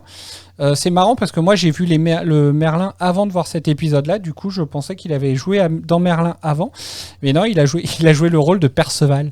Voilà, dans Game of Thrones et dans Umbrella Academy, comme a pu nous le dire aussi Anto sur son avis. Je ne l'avais absolument pas reconnu. Donc voilà. Non, c'est assez marrant en fait de revoir un épisode comme ça. Et puis bah c'est pareil maintenant, même Matt Smith où justement du coup on l'a vu depuis Doraline parlait de Terminator, vous parliez donc on l'a vu dans The Crown. On parlait aussi de The House of the Dragon. Enfin voilà quoi, il a joué dans Morbius. Enfin voilà. Donc du coup maintenant en fait, c'est plus des acteurs inconnus, mais enfin voilà quoi, la plupart, enfin ils débutaient quoi, enfin Karen Gillan, Arthur Darville, enfin voilà, ils étaient pas non plus hyper connus à ce moment-là, donc c'était dans leur premier rôle et je trouve ça assez marrant de regarder ça avec le recul maintenant quand on connaît la carrière qu'ils peuvent avoir, en fait. Ouais, mine de rien, c'est un sacré casting. Comme quoi, Doctor Who, hein, il a. Mais c'est marrant parce qu'au final, ils ont presque plus de succès, eux, maintenant, que ceux qu'ont fait Doctor Who sur les 4 précédentes saisons, en dehors de David Tennant, bien sûr. Mais les autres, on les a pas revus autant, en fait. On est incapable de dire que ils ont joué dans du Marvel. Si, Eccleston a joué dans du Marvel. Oui. Dans un, je crois, mais... Attends, il a joué dans lequel, Eden? Il a joué Thor 2. Dans Thor 2, c'est le méchant. Ouais, mais Eccleston, il avait déjà une carrière établie avant Thor 2, c'est lequel? Thor 2, c'est... je sais plus, là, comment il s'appelle, là, le méchant dans Thor 2. Ah oui, je crois que je me rappelle. Le monde des ténèbres, je crois, le titre, ouais. Mais après, impossible de me souvenir de l'histoire en tant que telle. Et lui, il joue Malekith. Tout à fait. Voilà. Un épisode sur Ikea, le Malankit. C'est nul. Oh là là. la phrase pour les réseaux sociaux. Un épisode pour non, ça. Non, ça, Doraline, elle va le couper au montage, bien sûr. Allez, hop, on continue. Donc voilà le point qu'on pouvait faire sur tous les acteurs et actrices de cet épisode. Donc voilà, est-ce que vous aviez d'autres choses à dire sur le Prisonnier Zéro? On n'a pas dit grand-chose quand même pour l'instant. Eh ben, je vous écoute. Bah oui. Moi, je l'aime bien, après. Moi, j'aimerais juste revenir sur le ver géant, qui ressemble un petit peu à un mélange entre Venom et le serpent qu'on a dans Ragnarok, la série. J'ai trouvé qu'il était super bien fait, en image de synthèse. Et ça m'a bluffé parce que j'ai jamais vu ce niveau de... Après, c'est super subjectif, ce que je dis. Mais j'ai jamais vu un rendu graphique aussi bien fait dans Doctor Who jusqu'à maintenant. Ah, franchement, ouais, c'est assez bluffant par rapport à tout ce qu'on a pu voir jusque-là. Ça rend vraiment bien. D'accord. Les mouvements étaient crédibles, fluides. Non, vraiment, j'ai adoré. Je pensais trouver dans les anecdotes une ref à l'animal, je sais pas si vous allez le visualiser, les murènes. Oui, moi aussi. J'étais en train de réfléchir justement au nom de l'animal et c'est effectivement ça que je cherchais, donc merci. Je trouvais qu'il lui ressemblait beaucoup. Moi, j'avoue que ça m'a perturbé le fait que quand il était pas déguisé entre guillemets, il était toujours en haut. Et ben, j'ai trouvé que c'était super justement. Oui, alors c'est pas que c'est mauvais, c'est pas que c'est une mauvaise idée. Je dis en fait, ce qui m'a perturbé, c'est de me dire mais je comprends pas parce qu'il arrête pas de se déguiser en des personnes qui touchent le sol, mais lui apparemment il peut pas. Enfin, tu vois, c'est vraiment ce côté-là en fait qui m'a perturbé. Je vois. J'avoue que je me suis pas posé la question. Bah oui, voilà, j'en suis à ça du visionnage maintenant. Est-ce qu'on pourrait parler de son premier déguisement, le gars avec le chien? Oui. Il est beau le chien. Ouais, mais au-delà de ça, est-ce que je suis le seul à m'être senti super mal à l'aise? C'est peut-être l'une des premières fois où ça me le fait autant dans la série. Je sais pas l'expliquer, je sais pas pourquoi. Mais la scène m'a super impressionné en fait. Enfin, ouais, ça fait bizarre, je trouve, je suis d'accord. D'ailleurs, est-ce que tu veux une super anecdote sur cette personne? C'est quoi, c'est le fait qu'il aboie du coup qui vous met mal à l'aise?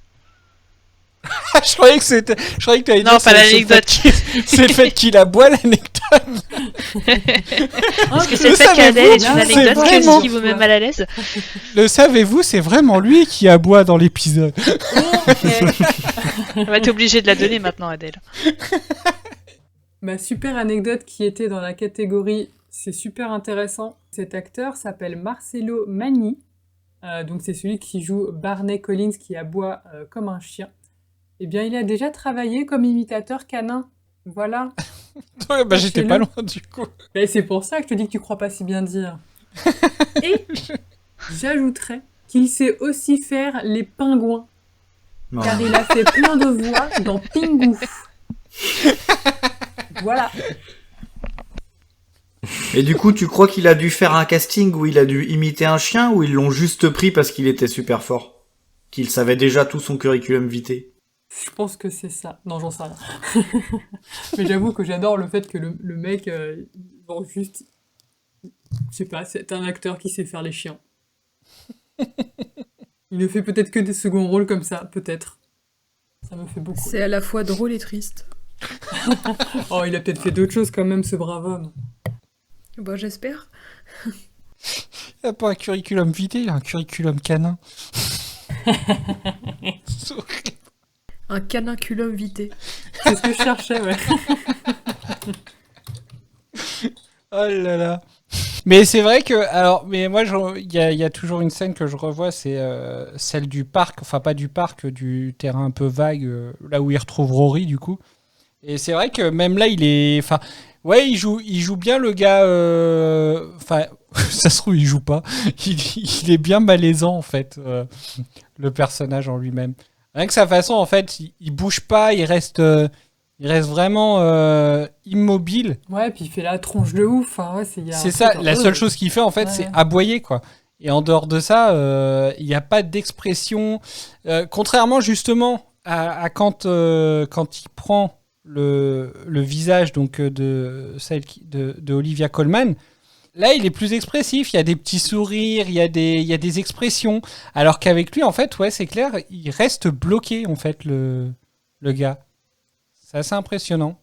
Mais du coup, la scène avec Olivia Colman, je l'ai trouvée peut-être plus insipide. Elle m'a marqué parce que il me semblait connaître l'actrice, mais par contre, la scène en elle-même, je l'ai pas trouvée méga marquante. Ouais, elle était moins flippante. Alors que pourtant, moi, c'est marrant, j'ai presque trouvé qu'il y avait un côté... alors, je sais pas, vous allez peut-être me dire que j'exagère, mais presque un côté Shining avec les deux gamines, en fait.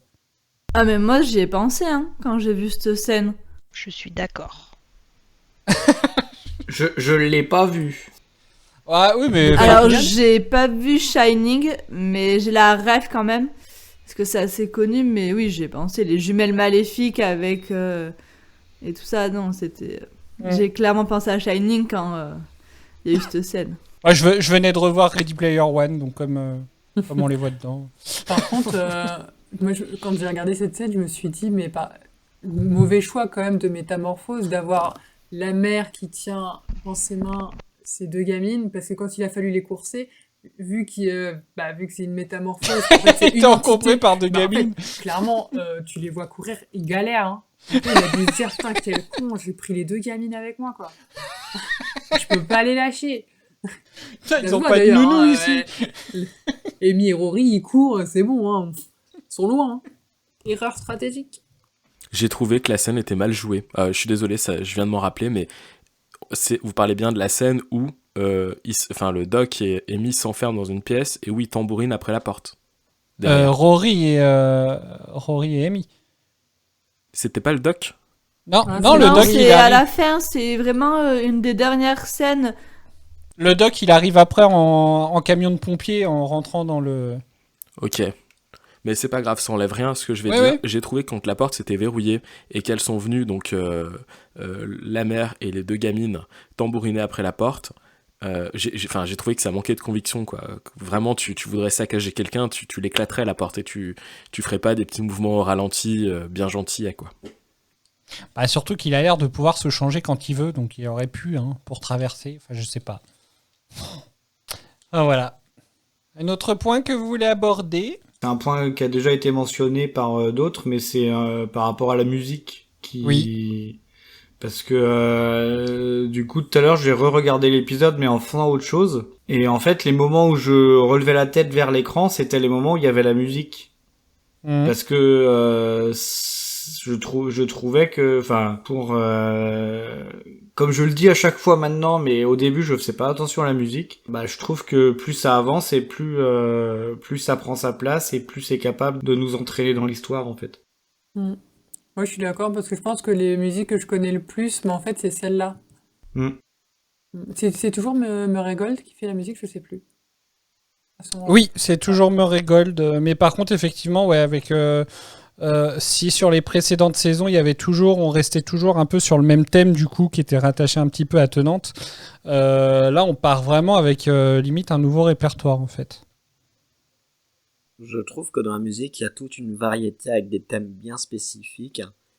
Et je suis très content qu'on soit dans cette saison 5. Parce que j'aime beaucoup le thème du docteur, en fait. Je trouve qu'il est bien mémorable et il arrive toujours au bon moment. En même temps, tu m'étonnes qu'il est mémorable. On l'entend même dans le meilleur pâtissier, ce truc. Ah ouais? Ah mais la musique, le thème du docteur, donc qui s'appelle I Am the Doctor, la musique, il l'utilise, enfin encore il y a quelques années en tout cas, il l'utilisait au lancement de l'émission Le meilleur pâtissier sur la 6. Et parce que du coup, comme c'est une émission qui appartient de base, qui est produite par la BBC, en fait, à mon avis, c'est pour ça qu'ils doivent avoir le droit d'utiliser cette musique-là. Mais elle est souvent utilisée dans d'autres que Doctor Who, en fait. C'est assez incroyable. Vous savez si on peut trouver les bandes originales quelque part? Elles sont sur Spotify, je crois. Elles sont sur Spotify. Elles sont elles sont vraiment sur toutes les plateformes. Pour tous les épisodes? Ouais, en fait, il y a des bandes originales pour la saison. Donc tu vas pouvoir trouver, donc il y a la bande originale de la saison 1 et 2, c'est la même. Après t'as la 2, après t'as la 3, après t'as la 4, t'as pour les spéciaux, et puis après c'est pareil, là tu reviens sur, t'auras la saison 5, la saison 6, la saison 7. Ouais, je confirme. Okay. Typiquement la musique de la scène de cuisine, on peut la trouver? De la scène de cuisine, je sais pas, c'est une bonne question. Je pense que oui. Après, t'as des sites qui existent si t'as besoin d'avoir le titre qui répertorie, il me semble, les musiques qui apparaissent dans les séries et dans un épisode, ce qui permet potentiellement de retrouver le nom de la musique, quoi, du thème. T'as pas un truc qui s'appelle TuneFind ou un truc comme ça? Carrément. Je sais plus. Je me souviens que je faisais ça parfois quand j'avais besoin justement de récupérer une musique pour faire un montage. Sinon, il y a Shazam aussi. Je pense l'avoir trouvée. Elle s'appelle Fish Custard. Ah bah elle est dans l'album. Bah oui, Fish Custard, c'est logique. Bah oui. Bah ouais. Donc du coup, c'est une création. C'est une création originale. Voilà. Du coup. Oh bah, je pensais que c'était une musique qui a été reprise. J'ai l'impression que tous sont des créations originales, sauf quand vraiment ils mettent une chanson.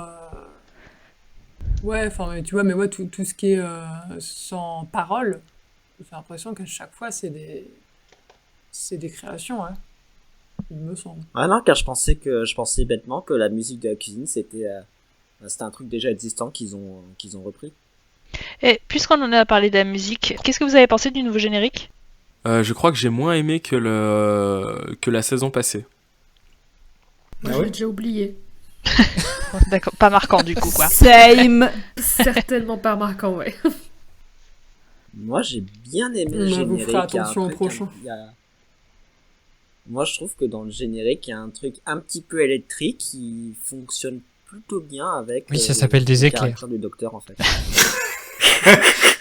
Mais j'essayais de trouver une belle phrase et tout. Pour les tournures, il était bien tout cassé. Désolé. Le relou. Oui.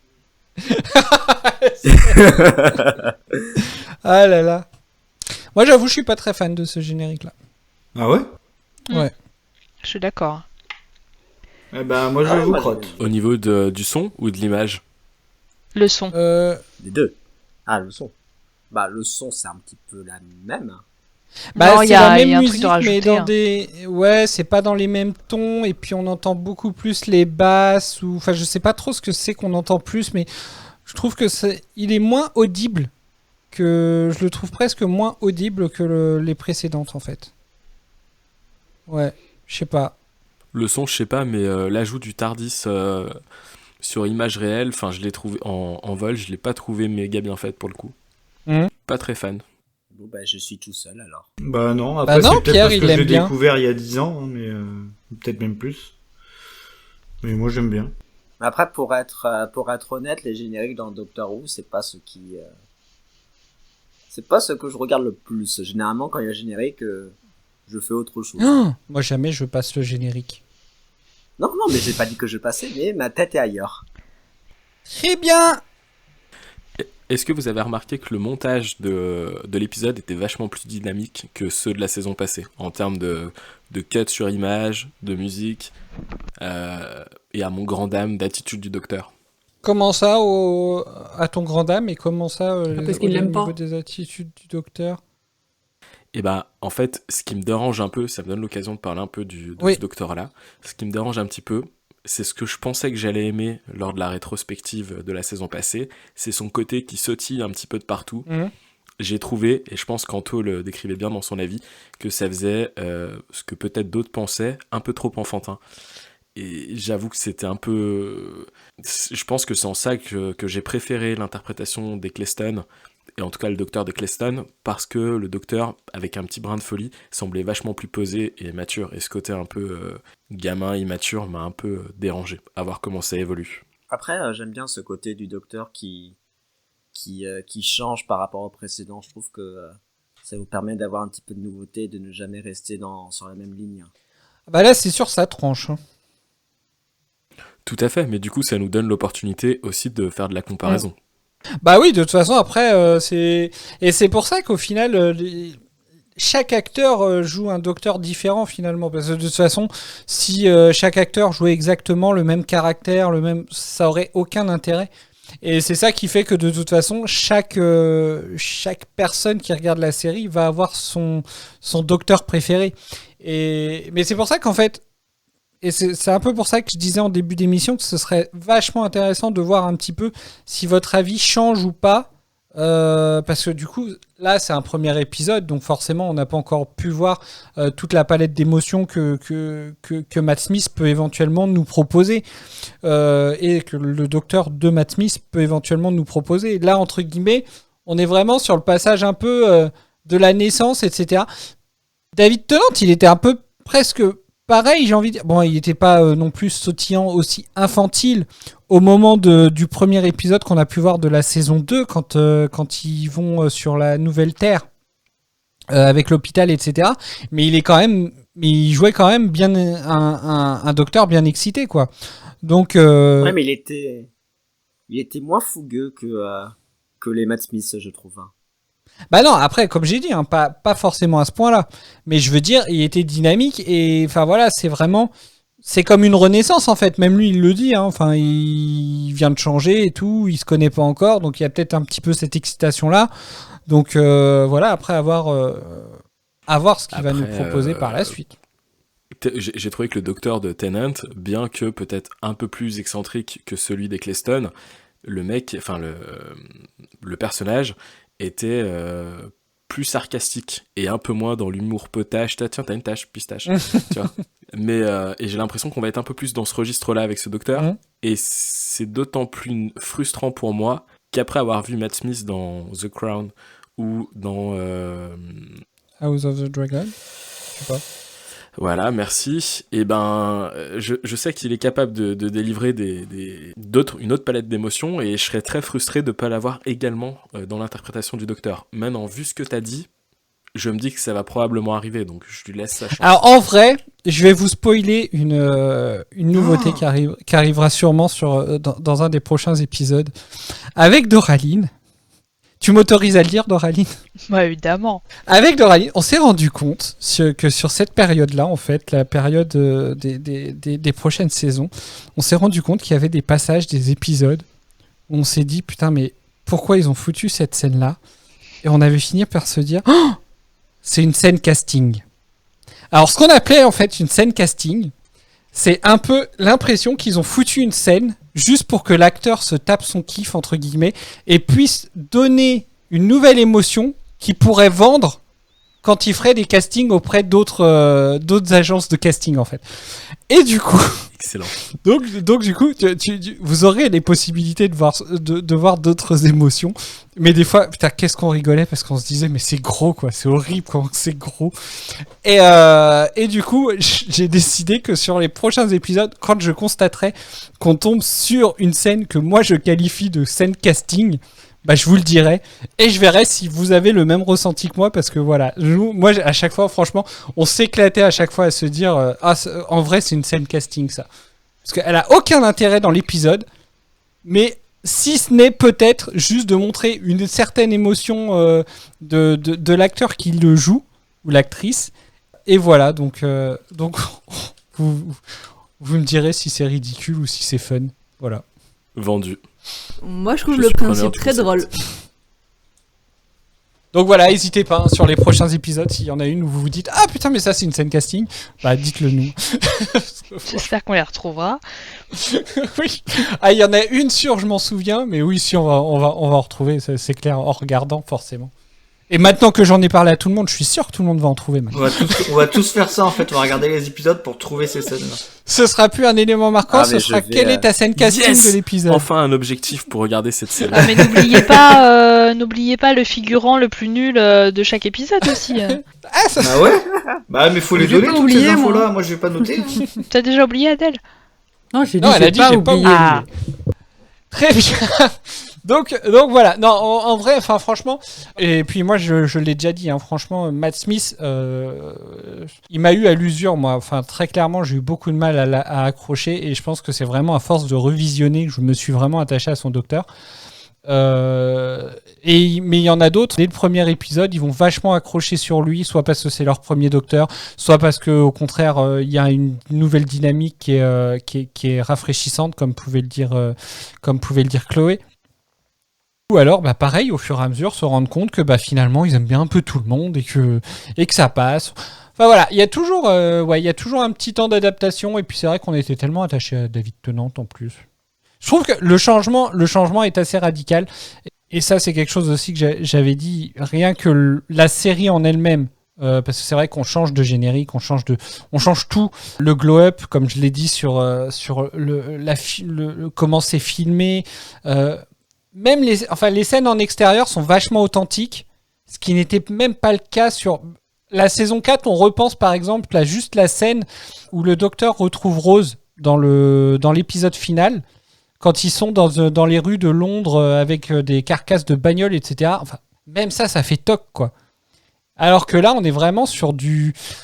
On est dedans, enfin voilà, on arrive vachement mieux à rendre la série, entre guillemets, je dirais réelle, parce que les images sont plus authentiques, enfin me paraissent, moi en tout cas, plus authentiques, plus nettes, plus propres. La façon dont c'est filmé, je parle de la qualité de la qualité vidéo, enfin voilà, de tout ça en fait. Rien que ça en fait, je trouve que ça change.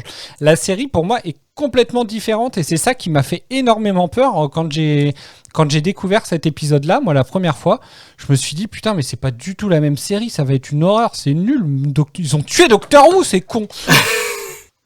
et voilà, et au final bah non, je suis toujours là. Hein. Donc j'ai fait le français, j'ai gueulé avant de regarder la suite. Non, t'as fait le fan de Doctor Who. Aussi, voilà. Fan de Doctor Who français. Du coup... Oh là là, le pauvre. Est-ce qu'il y a autre chose que vous voulez aborder comme sujet ? On peut peut-être revenir vite fait dessus. Le TARDIS, voilà, vous avez vu, le TARDIS, il a tout changé. Non, vous en foutez. Bah, moi, je suis content que la bibliothèque et la piscine Pardon, mais soient au qu'est-ce même qui a endroit. changé dans le TARDIS ? Bah, qu'est-ce qui a changé ? Bah, t'as pas vu l'intérieur ? Et bah, justement, engueuler, j'ai quoi. cherché les différences et j'ai pas trouvé. Bah, c'est une question de design en fait. Alors après, je me souviens déjà plus comment il est, mais. Il a changé, non, c'est pas comment. Il faudrait avoir les La images côte à pauvre côte. Adèle, parce que j'aime bien, parce qu'elle vient pour essayer de répondre à Bob, et puis du coup, bah, elle se retrouve face à son trou de mémoire. Bah merde, mais je sais même plus comment il est de toute façon, donc je saurais même pas te dire. Bah non, parce que c'est trop visuel, c'est ça que je veux dire, c'est que du coup c'est compliqué à décrire, parce que c'est... Enfin, en fait, il faut avoir les deux images côte à côte et tu verras que c'est pas pareil, en gros, c'est ça, quoi, tu vois. Oui. Je veux dire. Je suis en train de taper TARDIS, 10e et 11e docteur. Adèle, je te remercie pour ce conseil précieux. Bah non, faut pas, parce que sinon il va peut-être découvrir les procès. Je suis plutôt de l'avis de Bob. Enfin, je vois le changement, mais il reste quand même assez subtil. Je sais pas si c'est du spoil ou pas, au pire ce sera coupé, mais par exemple dans la saison 1, la nouvelle saison 1, le changement, enfin ça n'a rien à voir par rapport à où je m'étais arrêtée, quoi. Là, Mais c'est là, quand on même avait assez quand même des subtil. petites lumières. Maintenant, Oui, c'est c'est des vrai grosses que les lumières, couleurs, quand même. les couleurs, le ton reste un peu le même. Bon, bah, il y a quand même le sol qui a changé. Bah, le sol est pas le même, la taille console des- n'est des pas la ronds sur le même. côté sont pas les mêmes. Je trouve que même la manière de filmer dans le Tardis est différente. J'ai l'impression que même le docteur n'est pas le même quand on regarde bien. Oh. Martha aussi, je Les crois. deux images, ouais, c'est- Ouais, la compagne n'est pas la même non plus. Bon, bah, on verra sur le prochain épisode si ça vous marque La un peu mauvaise plus, foi. peut-être en On le en voyant revient un à ce peu que plus. Cédric a dit, c'est la nouveauté. Par contre, j'ai bien aimé le rôle que jouait justement dans cet épisode le Tardis.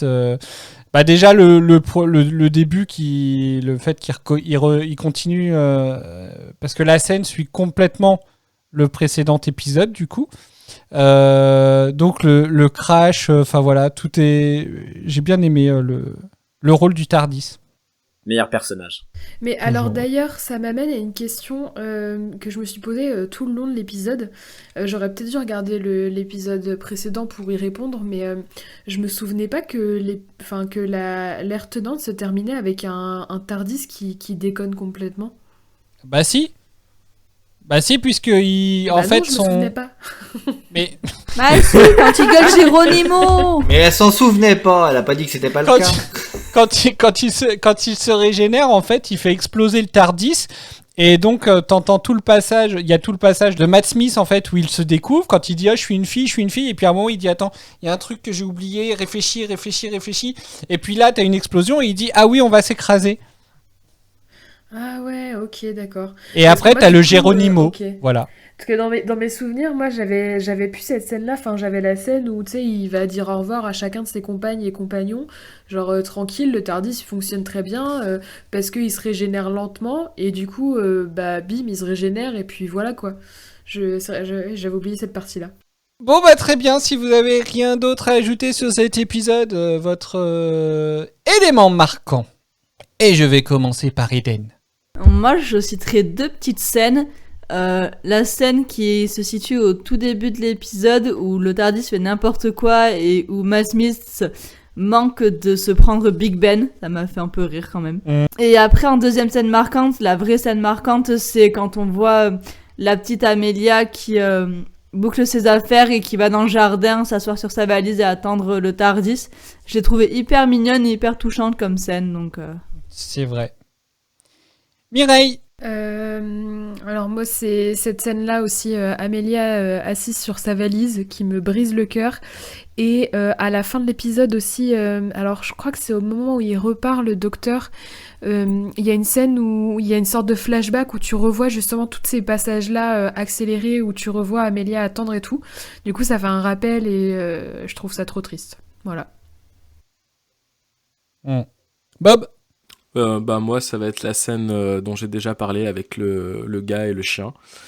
Et j'ai l'impression que c'est... Alors je me trompe peut-être sur ce que je vais dire, mais ce genre de scène c'est un peu pour moi la signature de Moffat, et j'espère qu'il y en aura beaucoup d'autres parce que j'en suis très friand.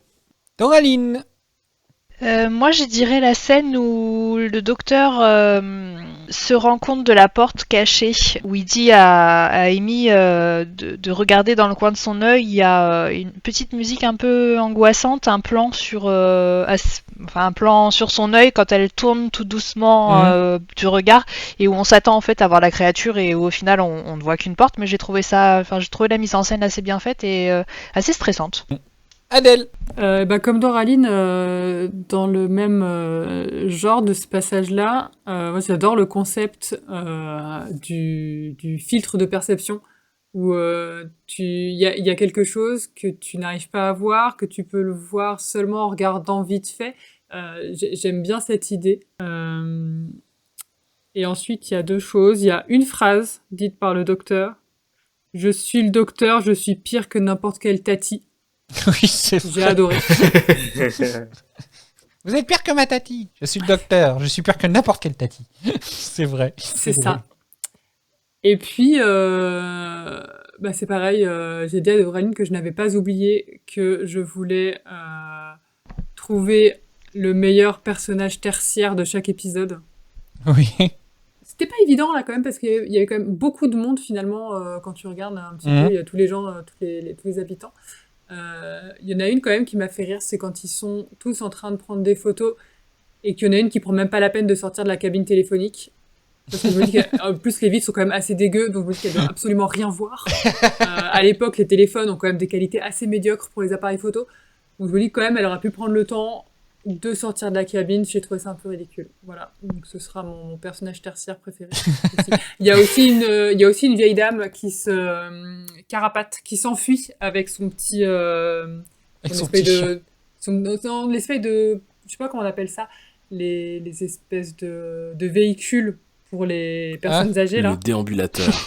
Non, parce que c'est électrique, donc c'est une espèce oui, de les petits chariots à 3 roues là. Oui. Et tu te dis que quand même, pour s'enfuir, elle est pas rendue, quoi. C'est mon top 2. Maël. J'aime beaucoup, on va revenir sur le TARDIS, mais j'aime beaucoup cette première séquence où on voit le TARDIS en feu, en train de faire un crash digne d'un crash aérien que peut faire un avion. Et je trouve que c'est une belle manière de dire que nouveau docteur, et nouveau départ. Et nouvelles emmerdes. Et voilà. Oui, c'est ça.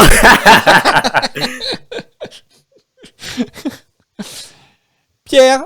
Moi, c'est une scène qui a déjà été mentionnée pendant l'enregistrement. C'est le moment où le docteur fait plein de tests gustatifs.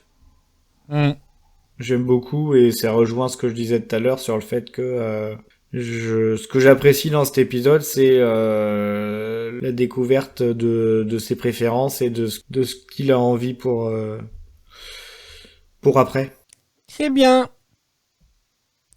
Alors moi, si je devais donner une scène qui m'a marqué et que j'aime beaucoup, forcément, il y a déjà la scène... m'a presque rassuré, la dernière scène, la scène du discours du docteur. En fait, ça m'a rassuré de voir tous les visages des docteurs, parce que ça a quand même annoncé une continuité. Justement, après avoir eu peur justement d'avoir passé l'épisode à me dire putain mais ils ont niqué Doctor Who, ils ont tout changé, enfin il y a plus le docteur, il y a plus machin et tout. Et en fait donc il y a quand même cette continuité derrière en montrant on va pas oublier quand même ce qui s'est passé avant. Ça m'a un peu rassuré.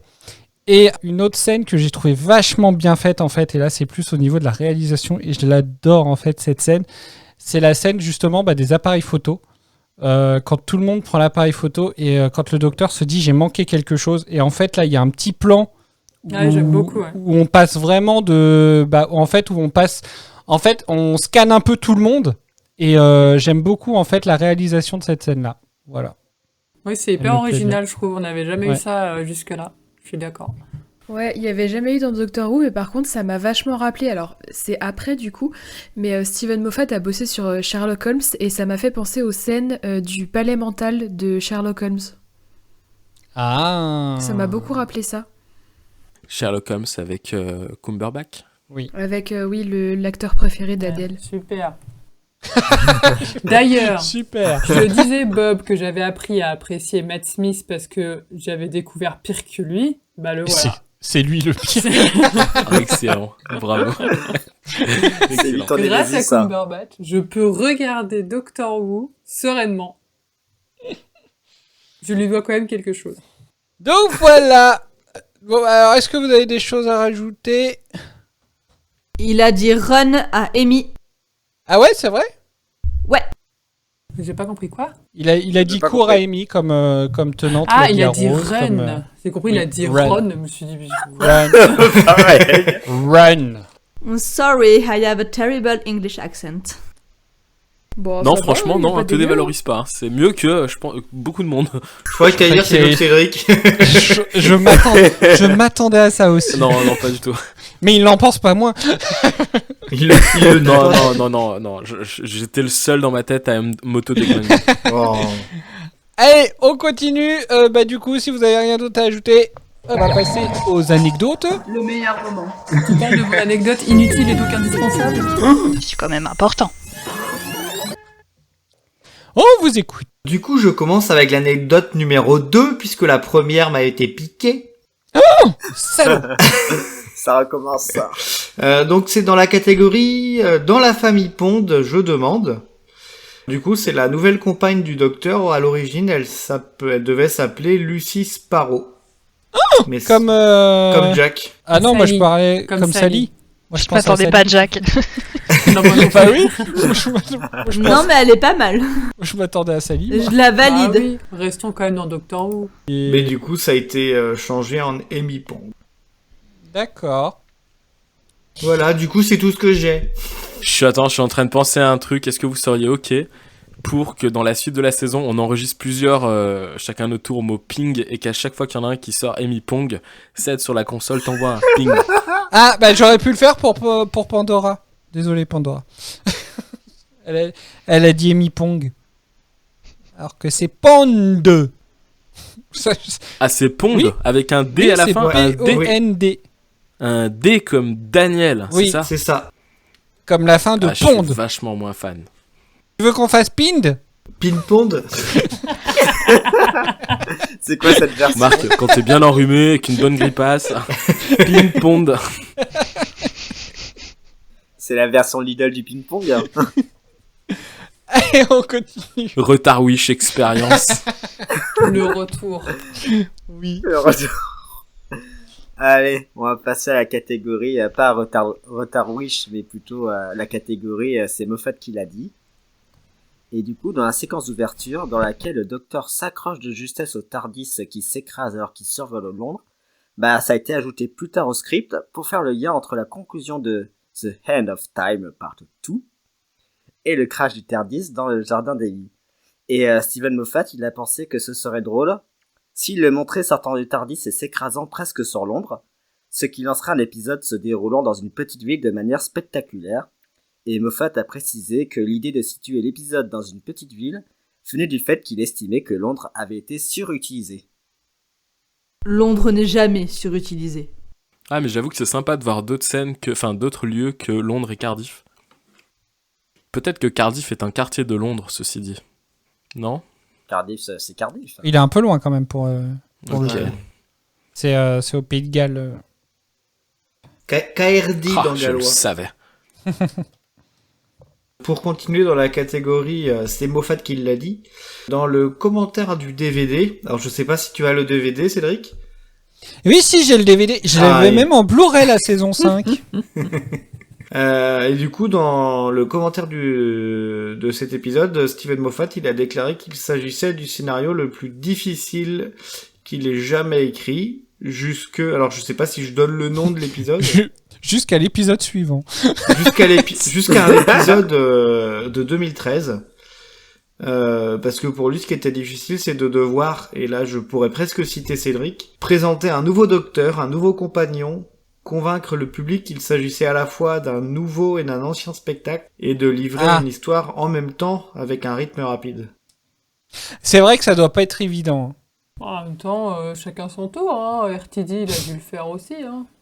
Chacun son boulot, merde. Bah ouais. Nous, on est là pour regarder et critiquer. Hein. Nous, il se plaint.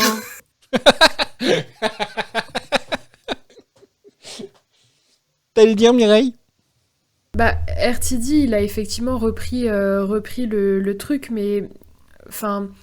Il y avait eu un moment, quand même, un long moment, depuis qu'il n'y avait pas eu quelque chose sur Doctor Who, tandis que, parce que je me faisais la réflexion tout à l'heure quand vous parliez de l'acteur, je me disais que ça avait dû quand même être un sacré défi pour Matt Smith de reprendre après David Tennant, qui a quand même beaucoup marqué les esprits, mais finalement c'est un peu la même chose pour Moffat et RTD, c'est que ils reprennent immédiatement après. Il n'y a pas eu de temps de latence qui a fait qu'il y a eu un manque potentiellement des fans, un retour très attendu. Enfin, il y a eu 2 ans, je crois, qui se sont écoulés entre les deux, parce qu'il y a eu les épisodes spéciaux.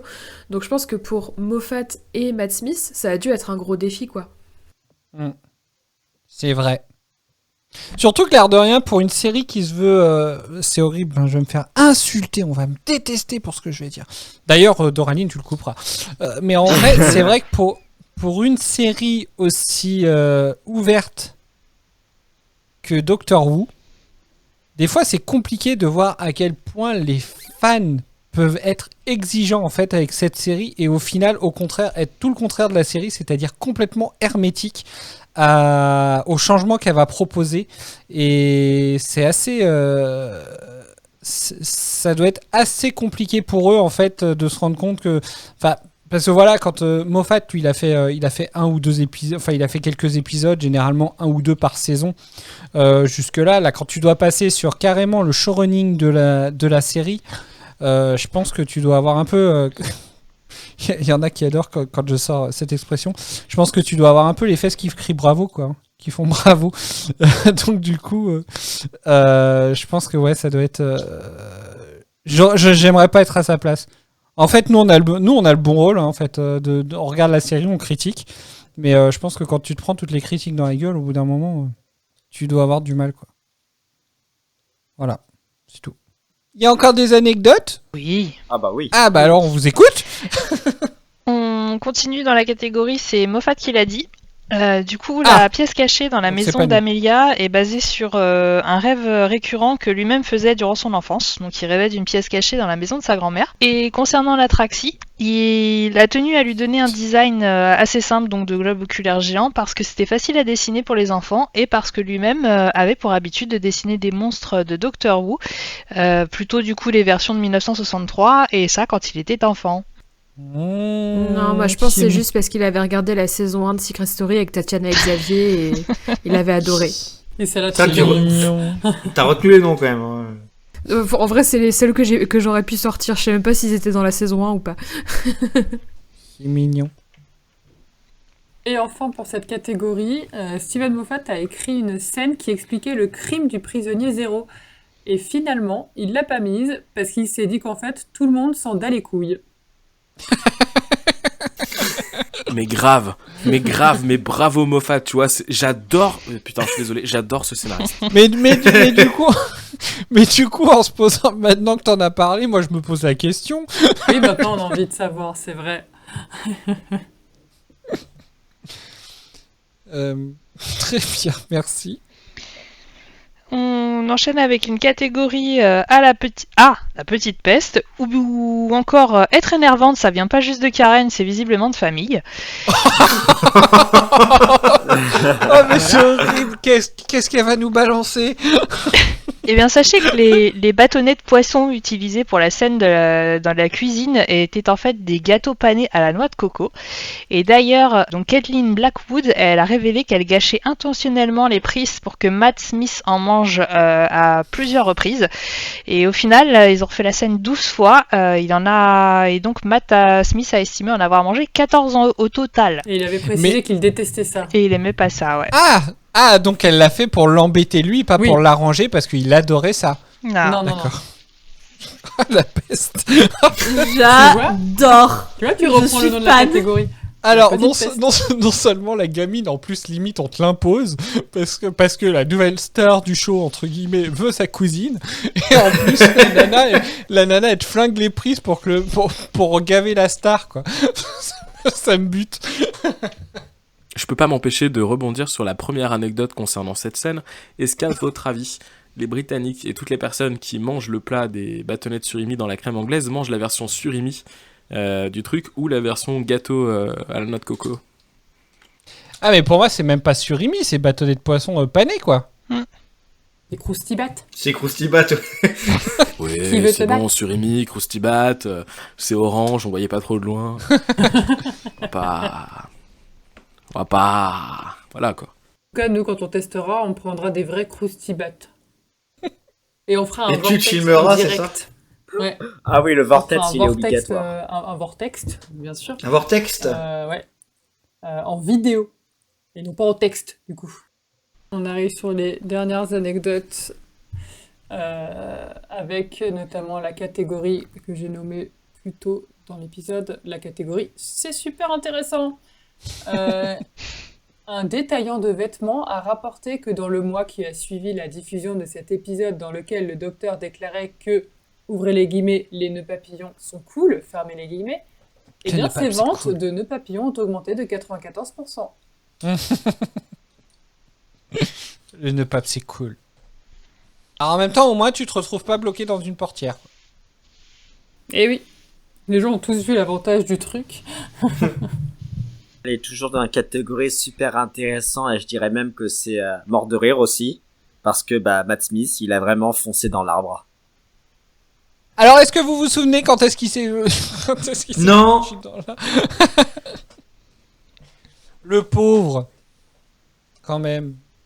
Je suis curieux de savoir dans quel ordre ils ont tourné les scènes. Parce qu'en vrai, enfin voilà quoi, nous on parlait de la gamine par exemple qui se foutait de sa gueule et tout, là pour l'arbre et tout. Mais ça se trouve en gros tout ça c'est les scènes qui ont été tournées en dernière. Et au final, enfin voilà quoi, elle connaissait vaut déjà mieux pas mal parce que- Matt Smith et c'est pour ça qu'elle lui faisait la blague ou je sais pas. Vaut mieux parce que s'il a vraiment foncé dans l'arbre, s'il avait un cocard après, il valait mieux que ce soit les dernières scènes. Oui, c'est sûr. Oh le con! Parce que ça lui a fait un cocard du coup? Non, l'anecdote que j'ai trouvée, c'était simplement vraiment juste, il a vraiment foncé dans l'arbre, point. D'accord. The End. Il n'a pas feinté Il n'a pas feinté de se prendre l'arbre, mais il se l'est vraiment pris. Très bien. Cascadeur aussi. Qui était la dernière? Non, on va terminer avec une catégorie météo. La production a été entravée par des pluies torrentielles, ce qui a obligé à raccourcir et à réimaginer certaines prises de vue et comble de l'ironie. Grosse déception pour Adèle, personne du coup n'en a été malade. Mais ça, c'est l'effet nœud papillon, en fait. Le nœud papillon, c'est une sorte d'anticorps, donc... Moi, à partir du moment où personne n'est tombé malade, j'arrête ce podcast. Ça ne va pas Après, du l'histoire tout. ne dit pas si Matt Smith, après 14 bâtonnets de poisson, il n'a pas été malade. Hein. Oui, Il n'a pas eu mal au ventre, ouais. Ce sera peut-être dans les épisodes suivants. Je leur laisse leur chance. Ah, c'est cool. Je pense. C'est sympa. Ne décevez pas, tombez malade, s'il vous plaît. Très bien. Donc cette fois, je crois que c'est tout. Oui. C'est déjà pas mal. Merci à vous pour ces anecdotes. Et votre état d'esprit, du coup, pour la suite, je ne poserai plus la question à Mireille puisque elle a déjà vu la suite. Donc, Eden, je t'écoute. Alors, toujours pareil, hein, motivée, impatiente, curieuse, tout ça. J'ai vu le trailer, du coup, qui montrait plusieurs extraits de plusieurs épisodes. Et ça a l'air d'être assez intéressant, donc à voir. Par contre, je suis désolée, je vais spoiler. Il y a les Daleks, et ça va pas. Ah, elle a spoilé. Ah bah bravo. Ah, Bob sera pas J'avais là. pas vu le... Je regarde jamais, moi. Bon, après, est-ce que c'est vraiment spoilé, sachant qu'on sait qu'ils reviennent à toutes les saisons? Je connais les épisodes, mais je sais plus dans quel ordre, alors tu vois, là... Du coup, maintenant, je sais que c'est un des épisodes avec les Daleks. Ah. Bah non. C'était un trailer pour la saison. Ah, bah alors je sais toujours pas, toute la merveilleux. saison. Ah, tout va bien, alors. Et il était sacrément long, en plus, ce trailer. Bob? Alors j'avoue que quand j'ai vu le début de ce trailer et que j'ai vu les Daleks, je me suis dit nouveau docteur, nouveau scénariste, nouvelle série entre guillemets, nouveau départ, nouvelle explication pour tous les nouveaux néo-Whovian. Putain, Et Dalek! une grosse déception pour ma personne. Voilà. Je croyais qu'il y avait une suite. À chaque fois comme t'as commencé par au début, je me suis dit bah il y a une suite, mais non du coup. Non, non même pas. En fait, je sais pas trop dans quel mood je suis parce que c'est difficile d'avoir une idée arrêtée sur un épisode, donc il faudrait que j'en voie 2 ou 3 pour avoir un petit peu la tendance de si je vais aimer ou pas la saison. Est-ce que t'as l'impression de revenir entre guillemets de repartir à zéro comme t'as attaqué l'épisode Rose par exemple, où quand t'as attaqué la série à te dire ouais je vais attendre 2-3 épisodes pour voir et puis sinon j'arrête quoi. Non peut-être pas, mais non pas à ce point quand même. D'accord. En fait, pour la première saison, mais je crois que j'ai déjà dit en rétro, donc ça va faire un peu rébarbatif, c'était une série que j'avais jamais vue. L'univers c'est un univers sur lequel j'accrochais pas vraiment tout ce qui est Star Trek et tout, donc c'était vraiment pour le coup une vraie découverte la première saison. Ouais, je vois. Là maintenant c'est vrai que tu connais un peu tout l'étendue de ce qui est possible et puis et encore, je ne connais pas encore toute l'étendue, mais oui je vois ce que tu veux dire. Très bien. Est-ce que vous avez des choses à rajouter tous? C'est là-dessus que se termine notre émission. On se retrouve très vite pour le prochain épisode dans lequel Amy fera son premier voyage à bord du TARDIS. Un grand merci toujours à nos tipeuses Lily, Rose, Tiffany et Corsettilou pour nous soutenir en plus de Tipeee, qui nous permet de continuer à héberger, produire le podcast ainsi que le présenter devant vous lors d'événements tels qu'une convention comme celle prévue à Moulins dans l'Allier le 11 novembre prochain. Vous pouvez aussi nous soutenir en nous suivant sur nos réseaux sociaux et en partageant notre podcast pour le faire découvrir à de nouvelles personnes. N'hésitez pas aussi à nous laisser des commentaires sur les plateformes d'écoute tels que Spotify ou comme Anto ou Pandora, nous envoyer vos avis sur les épisodes par les réseaux sociaux ou bien par mail. Vous trouverez tous les liens dans la description de cet épisode. Portez-vous bien et à bientôt. Salut. Salut. Ciao, bonsoir. Bravo. Bye bye.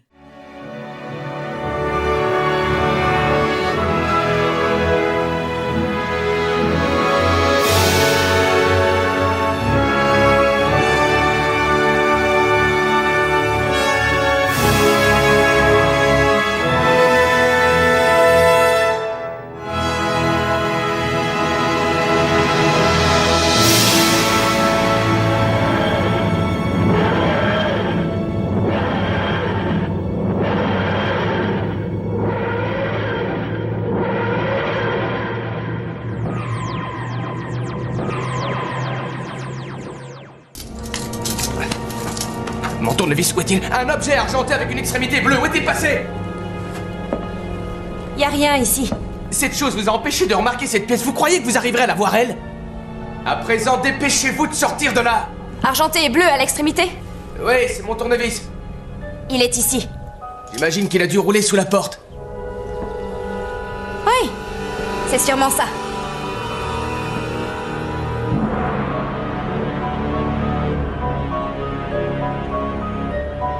Et ensuite, il a grimpé tout seul sur la table. Sortez de là. Sortez de là tout de suite. Sortez. Sortez, vous êtes sourds ou quoi?